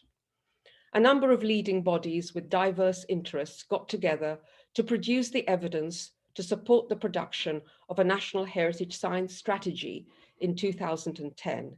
These involved 3 heritage organizations, 3 universities, 2 national museums, and 1 national library. The gathered evidence was published in 3 evidence reports: the role of science in the management of the UK's heritage, the use of science to enhance our understanding of the past, and understanding capacity in the heritage sector. These were the foundations of the National Heritage Science Vision and Strategy, which was published in 2010. I will pick up this thread up a little later, as I should really like to say a few words about timing and how we set about opening doors. The decade of the 1990s was indeed hard on reflection, with what appeared to be little impact or progress for heritage science in the UK. The EU RTD funding programs had been more forthcoming through funding for science applied to cultural heritage under the Environment Programme. Now, another parliament, this time the European Parliament, stepped in to commission a study on the technological requirements for solutions in the conservation and protection of historic monuments and archaeological remains, which was picked up by Nature magazine that reported in 2001 that rescuers of Europe's cultural heritage struggle for funding. By enlisting the support of policymakers and finding luck with scientific publishers at the highest level, the embryonic field of science and heritage, it did not yet have the name of heritage science, began to emerge through preparation and evidence gathering. Like scientists anywhere, opportunities were seized to begin to put into practice cross-disciplinary collaboration across science and heritage. This was encouraged in a significant way by my own institution, UCL, and its approach to cross-disciplinary academic working. Our Grand Challenges program says, we aim to support academics from across the university to explore collaborative working with colleagues with knowledge outside their own area of expertise, on the premise that solutions to the greatest challenges rarely come from one field alone. The value we place on cross-disciplinarity may be explained with one example. In 2017, Nuala Morse from the Whitworth Art Gallery at the University of Manchester, and Professor Helen Chatterjee from UCL Biosciences published a review paper in Perspectives in Public Health on museums, health and well-being research, co-developing a new observational method for people with dementia in hospital contexts. It presents a new observational tool for assessing the impact of museum object handling for people with moderate to severe dementia in hospital settings, focusing on well-being, social interaction, level of engagement, and agitation. It also presents a four-step approach to collaboration, which involves a range of academics, museum professionals, and health and social care partners, describing the process of integration multiple perspectives towards common research methodologies, and suggests that collaborative approaches can inform the development of future methods for creative health research and evaluation initiatives. To support this, it outlines the process of development of a new observational tool for people with dementia. Neither museum professionals alone nor health professionals alone could have produced this new tool. It is worth pointing out that there is a heritage aspect in everything, in climate change research, in energy, in health, and I could go on. We are clear to explain to policymakers the technological solutions to global problems need to take the value aspects, that is, heritage, into account. Otherwise, research into heritage will always be limited to nation building. Important though this traditional approach is, heritage has a more central role to play in opening doors, or at least identifying doors that have the potential to be opened. I'll now pick up the evidence thread again. A number of EU workshops, and in particular, the EU conference Sustaining Europe's Cultural Heritage from Research to Policy in 2004, which was held in London, concluded with the European Conference London Declaration on Sustaining Cultural Heritage Research, and it was disseminated widely. It helped persuade UK policymakers that the UK would lag behind the rest of the world if we did not take action. This London Declaration was in fact picked up by a UK parliamentary researcher who was exploring topics for the House of Lords Science and Technology Select Committee for its future inquiries in the 2004-2005 parliamentary session. Evidence that had been collected for over a decade and was sitting in my filing cabinet, yes, I still have a filing cabinet, was handed over. This evidence was the driver for that committee to consider science and heritage and its precarious position with too fragmented funding as worthy to explore. The inquiry led to a 7-year science and heritage program of research funding, the defragmentation of funding opportunities through the creation of a joint research council program became a key UK policy tool and a milestone in the development of heritage science in the UK. It also led to a successful case for seed corn funding to test the appetite of the emerging sector to develop beyond the creation of a strategy. The establishment of the National Heritage Science Forum, with its focus on 5 societal challenges as an institutional membership organization, includes universities, cultural organizations, and research institutions. It promotes research, social and community missions of heritage science, and campaigns for heritage science research funding to be put on a firm footing. The NHSF predates the establishment of ERIS UK, and both policy instruments work together, NHSF promoting heritage science strategies and ERIS UK promoting infrastructure. They have a majority of institutions in common, though they currently fulfill different needs.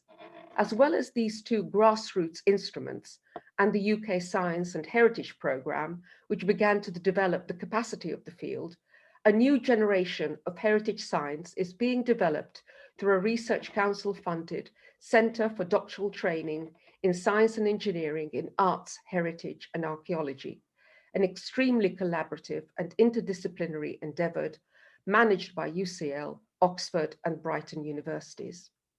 60 PhD students have tripartite supervision, academic, heritage and industry, with industry being embedded and playing a key role in the development of young researchers. By referencing Malta to calibrate my intervention, I found that in many ways, the UK is an example from which others can learn. The UK heritage science field started very small. We had to gather the evidence from scratch. We had to wait for the right moments and seize opportunities and demonstrate the connection of heritage to everything. Nowhere is heritage an optional extra. It is living and human and at the heart of society and not outside it. And yet we had to discover allies and to develop new ones and work together. And then we had to build policy structures to sustain the development of the field of heritage science. In conclusion, the UK trajectory has been first to focus on developing dedicated funding for research. Researchers will follow the money. This helped to develop researchers, particularly the next generation, PhDs and early career researchers, in order to diffuse the demographic time bomb of current leaders in the field approaching retirement. This critical capacity building now needs to be topped up because we find that heritage scientists are attractive to other industrial sectors because of their high levels of skills, versatility, and cross-disciplinarity. And not surprisingly, they are slowly spreading across the economy. Currently, our focus is to develop infrastructure investment for capacity building. This is why the UK continues on the path to join IRIS EU and has fully engaged with and approved the statutory instruments of IRIS EU, which is required for its establishment. But I will leave the next chapter of discussion for the next speaker. Thank you very much indeed. Thank you so much, May. Your role in the development of UK policy instruments in the field of heritage science is and has been visionary. Thank you so much. We have a question by someone you might know, actually, Eva Menard. Hello. Hello. Hi, May. It's very nice to see you, even though it's like this. It would have been nice to see you in person maybe next time. I just have a question regarding the policy instruments you described, which have been clearly very successful in the UK. And I was just wondering, what do you think about how they can be applied or transferred to other countries or other completely different financing systems? I think that you have to pick and choose. I mean, we were, in a sense, we were lucky. We were able to engage directly with Parliament, and we won a grant from the European Parliament and were able to engage with the European Parliament. However, engagement with policymaker at the highest level that you can possibly reach is really important. So don't set your sights low. I think that what we have done and the way we've done it in the UK, it is generic. It is not specific just to the UK. I think the specific policy instruments, how the departments are structured and how we engage with Parliament would be very specific to the UK, of course. But I think the general point that you need to engage with the most relevant and policymakers at the highest level that you can possibly reach to do so. However, fundamentally, make sure you have the evidence, because it took 12 years of not knowing what I was collecting the evidence for and just gathering it in my filing cabinet before the opportunity arose to make use of it. So you mustn't lose faith. That's the important message that I would give to anyone. Thank you very much, May. I hope I've answered your question. I'm not sure I have, but no, you did. You did. Thank you. Thank you, May. Thank you for the inspiration. Moving on, our next talk is by Dr. Luca Pezzati of CNR in Italy to say a few words about the ESFRI research infrastructure for heritage science. Luca, over to you. Thank you, Mattia. I am very glad and honored to have been invited to address this audience with the presentation of the introduction of the IRIS initiative. Unfortunately, what have been asked to me is physically impossible. To present the IRIS initiative properly would require hours, not 5 minutes. And as we are approaching lunchtime, well, I have a backup strategy here, which consists of a document that I wrote, a very short one, and I sent it to Mattia. That can be for your peruse. And also, as I see her in the audience, I hope with my pitch talk to interest you so that you can contact our national coordinator, the young and committed Dr. Polonce Robret, who is behind the huge success of IRIS initiative in Slovenia.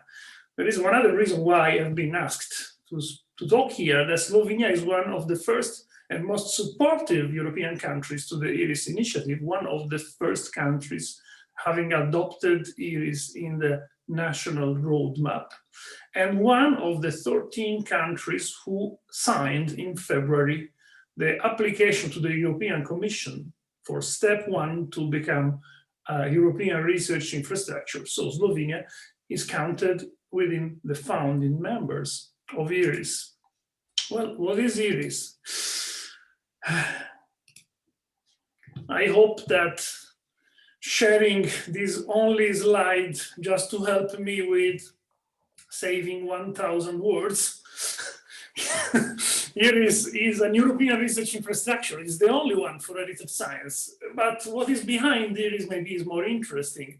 It is this community of heritage scientists that when they started, they didn't know that they were the community of heritage scientists. We gathered the name along the way because, as May said, heritage science has been christened in 2006, while our initiative dates back in 1999. So it's 20 years of European cooperation, sponsored very generously by the European Commission. We invested more than 20 million euros in this endeavor. Everything started many years ago, and in 2014, when the community reached the IRIS idea, we were already considered at European level an advanced community of scientists. And so we applied to HEAT, which is the official European roadmap for research infrastructure, which are considered as strategic for the development of Europe. And we entered the roadmap, we were accepted into it in 2016. Well, the promise that we made to ESFRI to enter the roadmap is to deliver a research infrastructure, which means to deliver services to the research community of heritage science. And currently the plan is to deliver this kind of service that you see in the slide. The service includes access to archives, physical access to archives that may even contain physical samples, documents non-digitized, and so on. Well, this is the first platform, it's called ArcLab in the IRIS jargon. Then we provide access to laboratories, including mid-scale and large-scale facilities. So researchers can bring artworks or samples to fixed laboratories, and that is why the platform is called Fixed Lab. Then we have some specialty of the house, which is a collection, more collections now, of portable instruments, which can reach archaeological sites, museums. In general, they can reach heritage that is unmovable and deliver a very high level measurement, acquiring information on these objects. Fourth platform, we are still assembling, this is not yet operative, what would be the digital platform of heritage science. This is the infrastructure which we promised to ESFRI. The nice thing about it is that this research infrastructure is going to be global, and we already have participation and interest that is spreading all the world. We have very many initiatives of international cooperation. Unfortunately, things are in this moment, that is during 13 months, a bit cooled down by the fact that it's impossible to move. But we are continuing building for the future of the global research infrastructure. And the research infrastructure itself is due to be established, let's say, within 1 year. Possibly it will be established in 2022. So I am almost finished my 6 minutes, but I need to address how Slovenia and the other countries, including UK, are going to join the infrastructure. The infrastructure will be funded for central operation by cash money deriving mostly from the ministry contribution, the ministry fee for participation. This paying directly by the ministry or by the national representative. How we plan to provide all the services in the slide? We plan to provide the services based on in-kind contributions from the institution at the national level which are engaged in the infrastructure. The institution at the national level engage the infrastructure through the national node. So this is the role of the national hub. And this is why we are requiring for each country to have a strong national hub to interact with the infrastructure at the international level. So bringing down the requirements of funding to the national level, it's clear that we need that each national level is funded to operate in the infrastructure, coordination, management, operation in general, but also that the facilities, the institutions, the national institutions which want to participate to the infrastructure services by providing in kind, they need to be funded as well. And last, but absolutely not least, there is to consider that to exploit a research infrastructure wherever, and in wherever field, whichever field of science, there is an optimal balance between the resources going to the research infrastructures and the resources going to research in general in the same domain. And that balance is currently 15 to 85% in the world, but is much higher in Italy for the research infrastructure. The average is in Italy, in Europe. The average in Europe is 25 to 75%. So if you fund the research infrastructure 25% of the available resources, you need to find the scientific research field 75%. So these figures are applied, and it's very important to apply them, because if you fund the research infrastructure but not the researcher, then a researcher cannot exploit the potential which is offered by the research infrastructure to the field. Well, what to say more? I am beyond my time, so my invitation to you is, if you are interested in Iris, really, to contact Polonza, and she will guide you in our, and she may spend the 5 or 6 hours which are needed to tell you the full history of this incredible adventure that has been developing under our eyes in the last 20 years. So thank you for your attention, and I stop my sharing now. Thank you, Luca. It's been a long path, but your leadership is extremely appreciated. We have 2 questions. I'll first ask Jasna Malesic from the National and University Library, whose hand I saw first. Over to you, Jasna. Thank you, Mattia. Thank you very much for this interesting talk. I am a heritage science researcher from the National and University Library. And I'm interested, what do you think, how are the institutions which contribute to the functioning of the infrastructures, how can they be financed on the national level? And what are the best practices among the countries?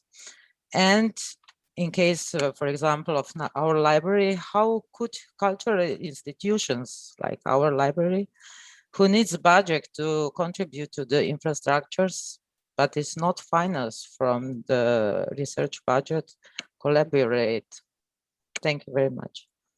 Well, thanks for the question. Of course, you need to have the resources that you want to commit to the infrastructure. In principle, you are expected not to commit services for 365 days. Actually, what the infrastructure is expecting to work is that, well, 5, 10, 15% of your beam time is committed for the general use, for allowing the general access of European and beyond European researchers.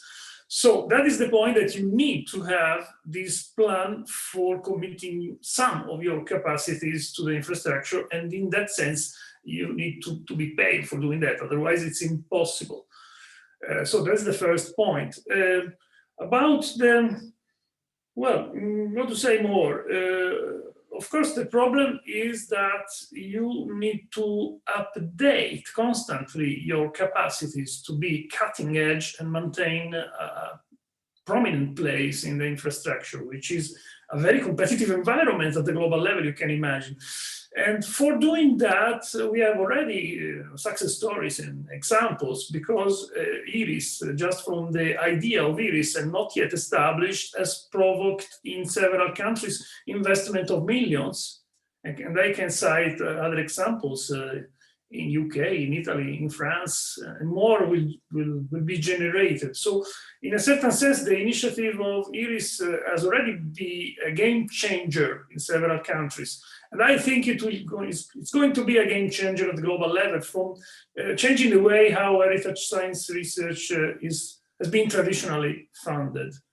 In exchange, we need to deliver defragmentation of our scientific domain at the world level. That is what expected from IRIS, I think. Thank you very much, Luca. The next question was going to be posed by Dr. Jana Kolar. Yes, Thank you, actually, Jana. if I'm allowed a comment, it will not be a question. Thank you, Luca. Thank you, May, Mattia. It's been very interesting. My name is Jana Kolar. I used to be a researcher in heritage science, but for the last 6 years, I've been executive director of CERIC-ERIC, a research infrastructure.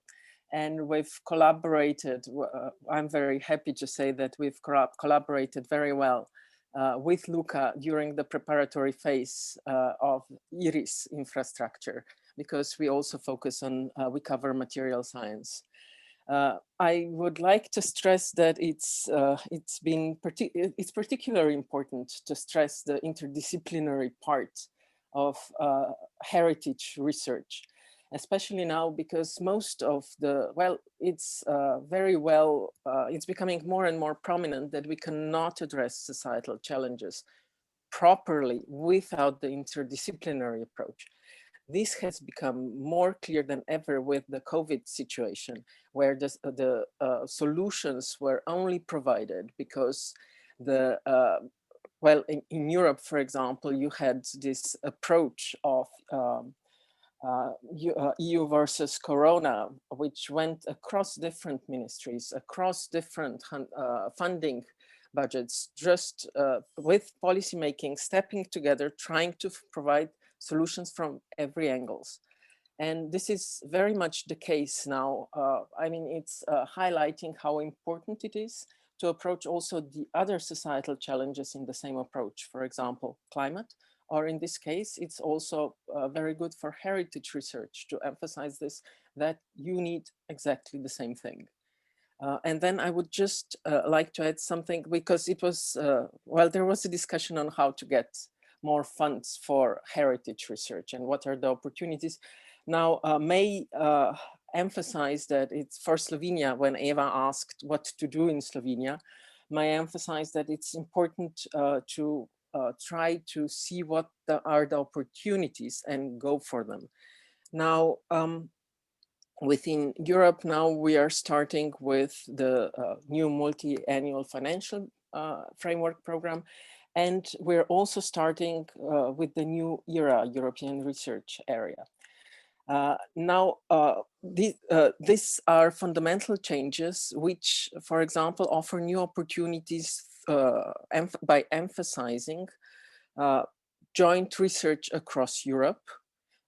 For example, currently the European Commission in its communication proposed a 5% target of national research funding to go for joint operations in Europe. Currently, it's estimated at 1%. Now, this is significant, and countries, if this is accepted, will focus on this approach. So the opportunity in Slovenia is also to follow the approach, because we know that this is coming on our plate, that the country will prioritize. It has so far already, and it will continue to do so, prioritize transnational cooperation in Europe.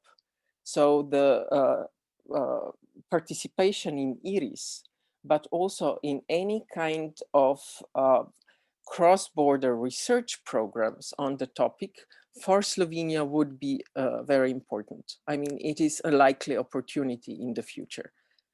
Thank you. I was a bit long, but thank you very much. And it was a pleasure listening to you during the day. Thank you so much, Jana, for your encouraging and positive words. And it also indicates the amount of work that we have ahead of us to participate in the programs that you mentioned. Thank you, Luca, for your talk. I realize that we are a minute over time, and of course we have one last and particularly inspiring talk to listen to.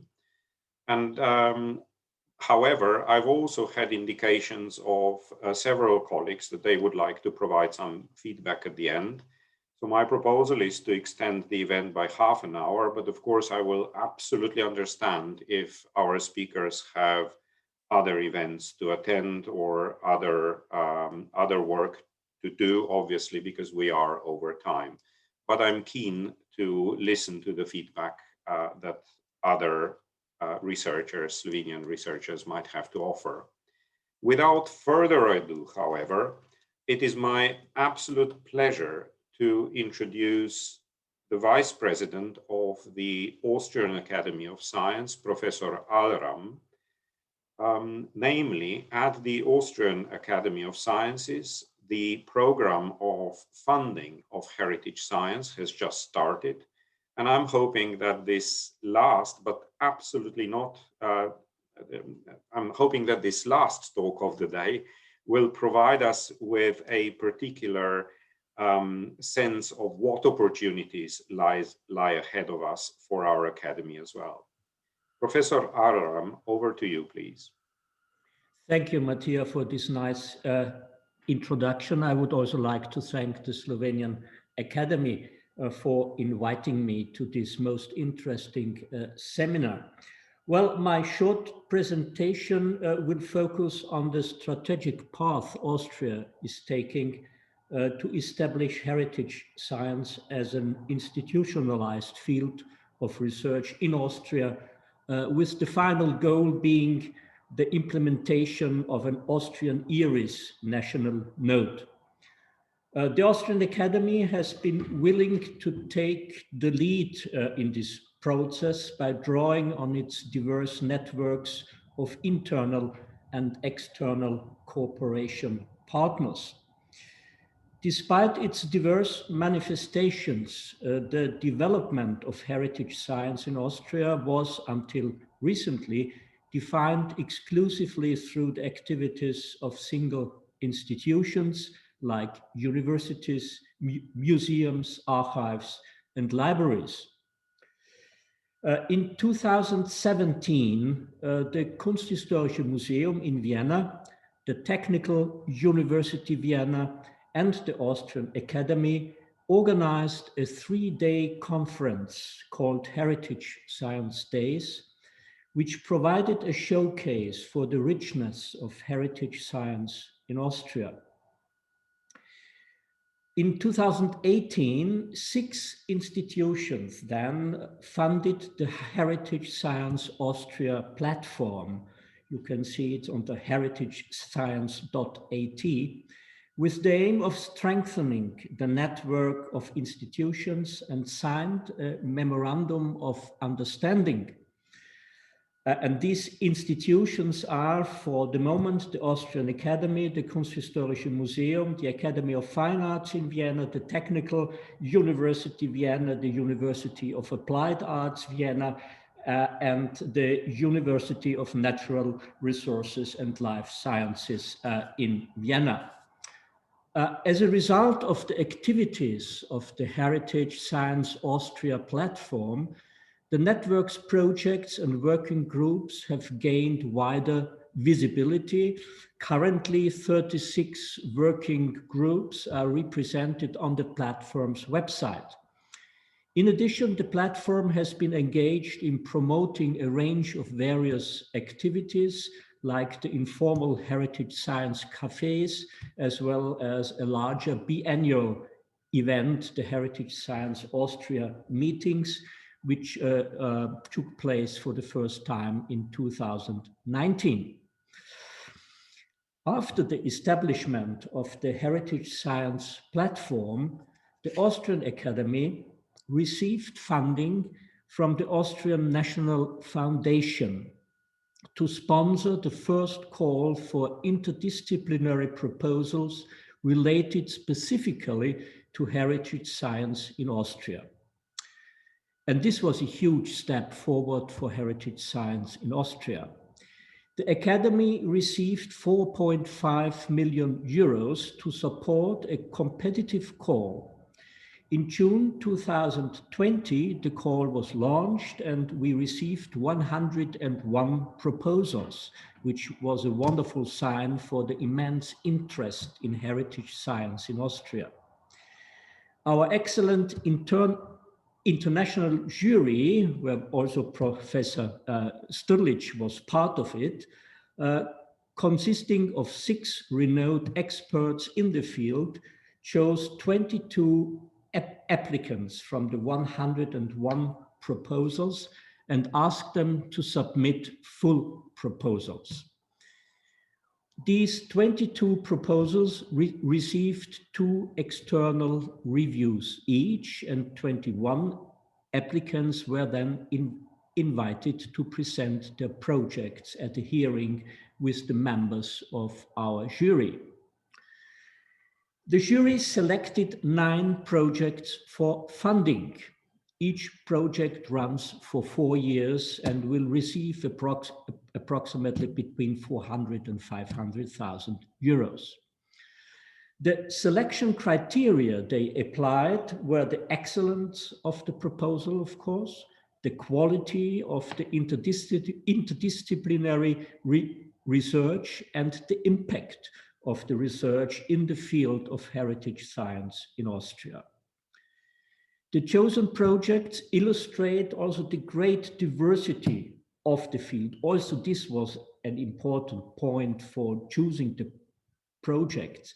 And they cover a time span from antiquity to modern times, spanning literary references from Roman graveyards to modern graffiti found along the banks of the Danube Channel in Vienna.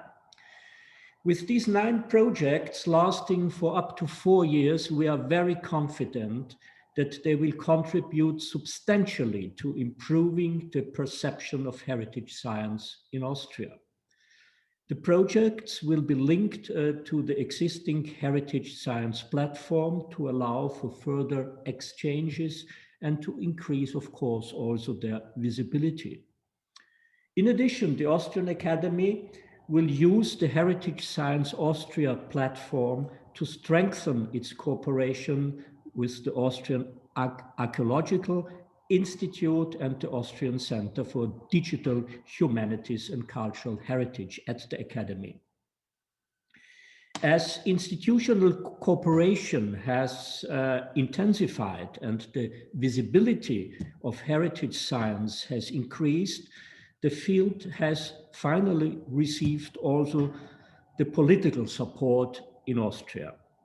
We have recently learned that Austria has been granted observer status in IRIS, and we are very confident that our heritage science platform will form the first Austrian national node, which will enable us to strengthen our international cooperation in the field.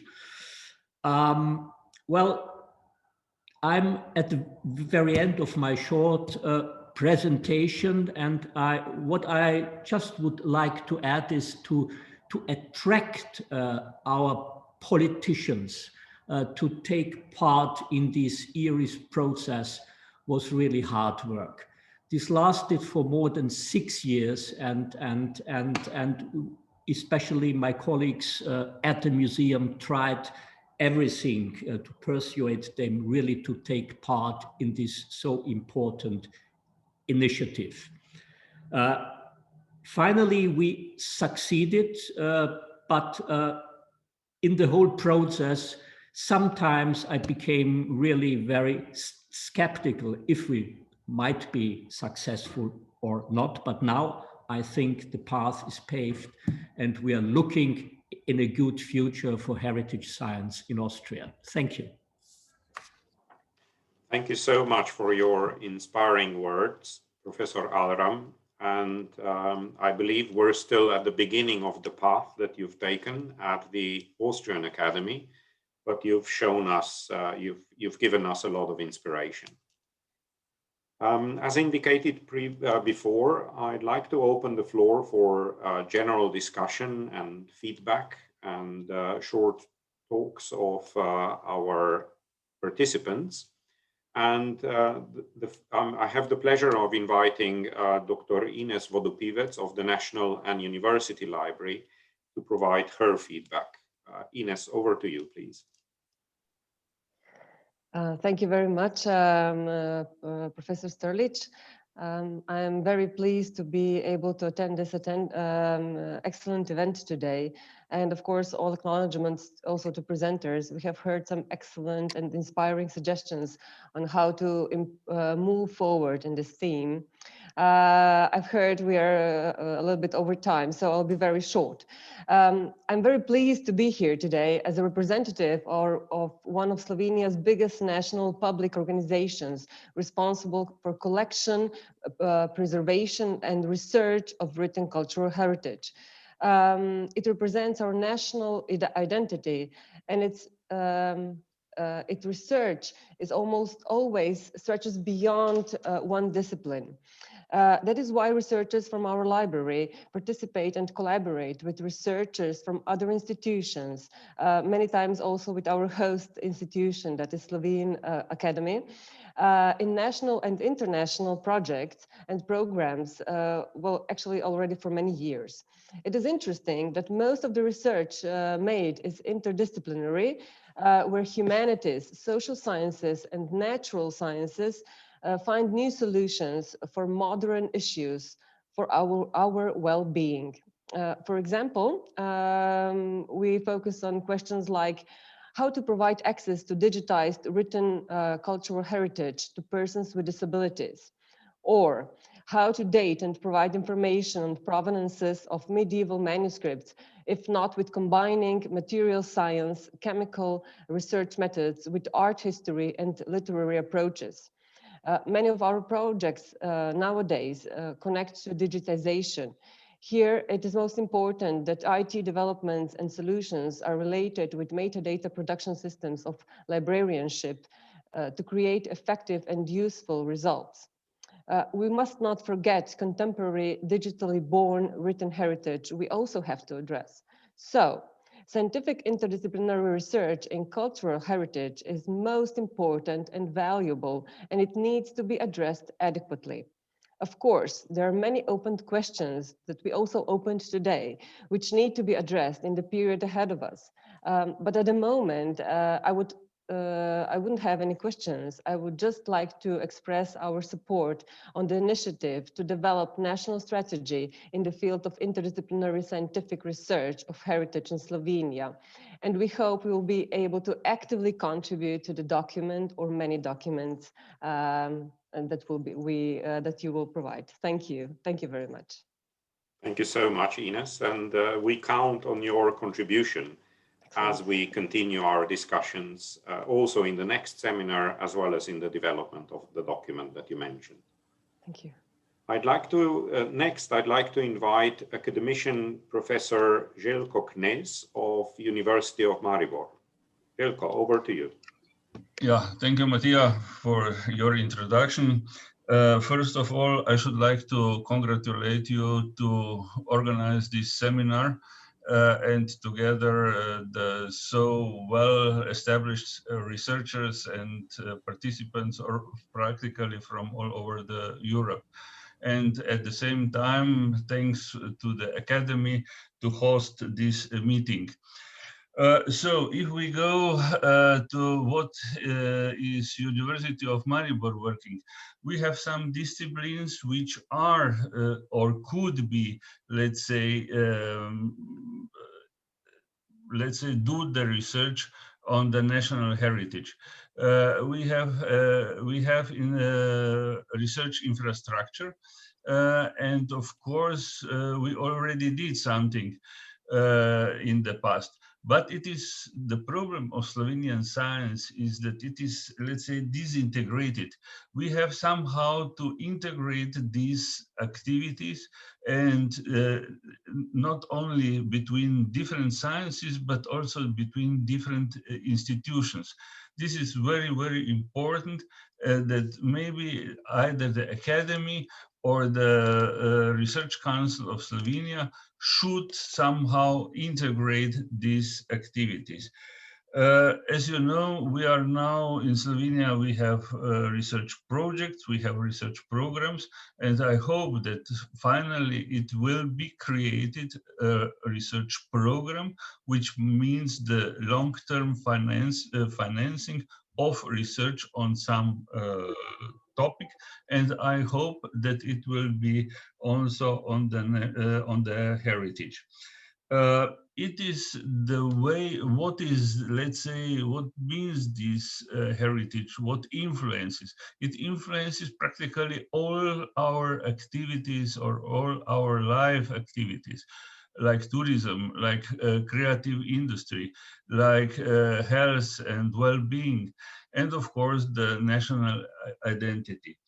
I'm a little bit wondering, a few years ago, I was opening an exhibition of old letters of the archives of the Archbishop in Maribor.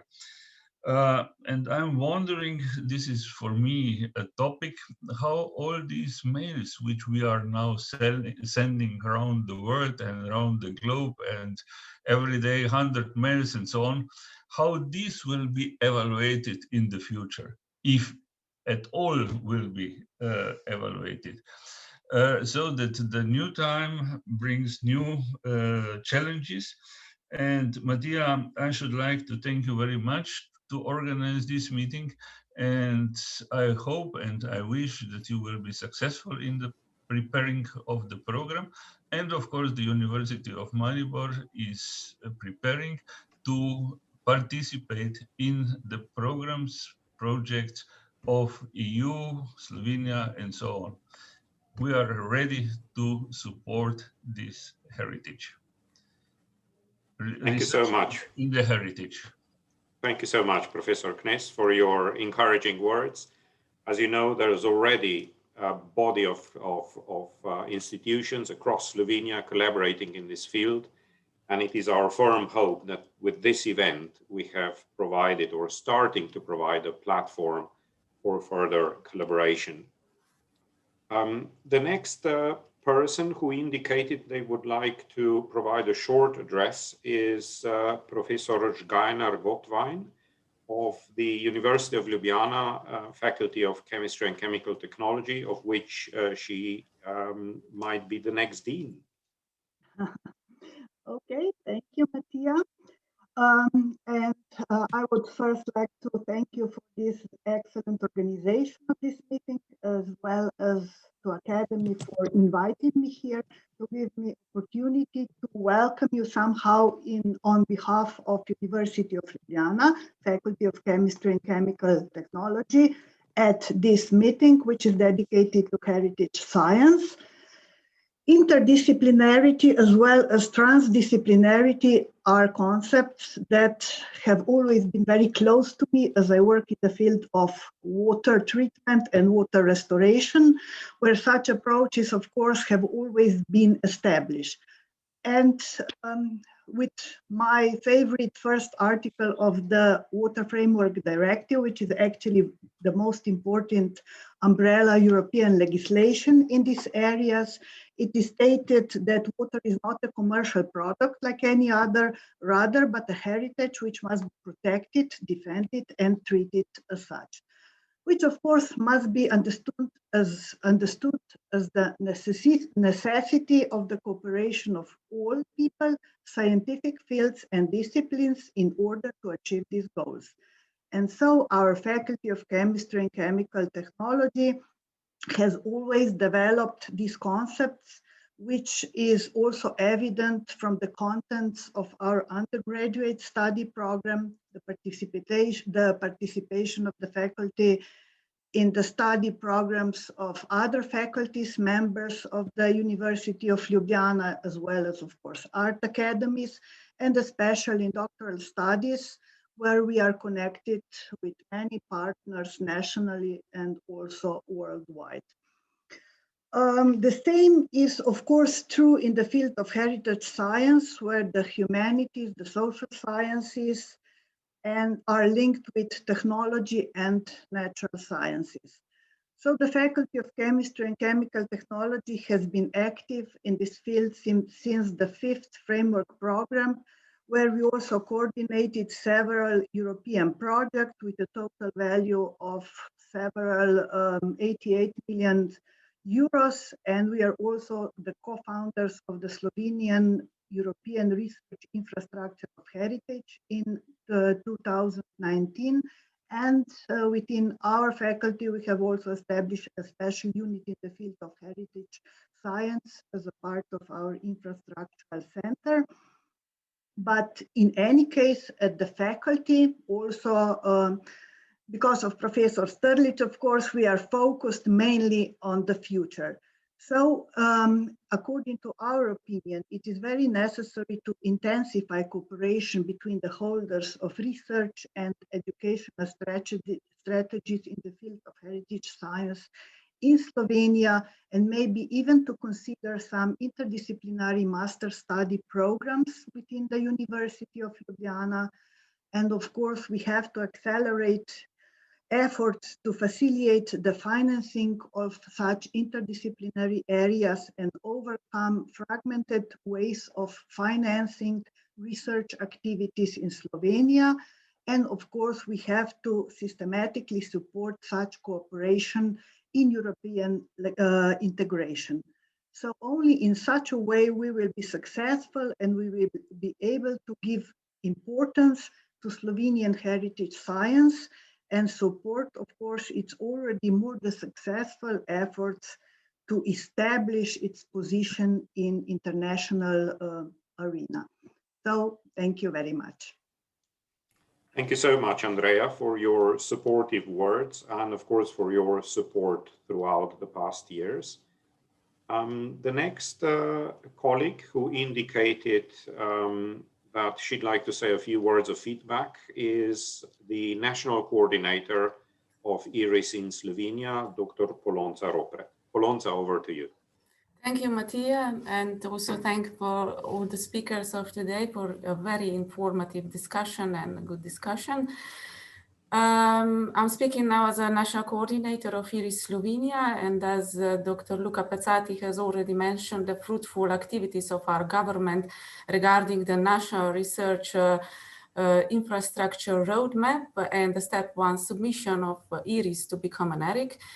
I would only like to highlight in that regard that it was very important for us to work closely with the Ministry for Education, Science and Sport, especially with Dr. Albin Kralj, who is also our representative in IRIS Interim General Assembly.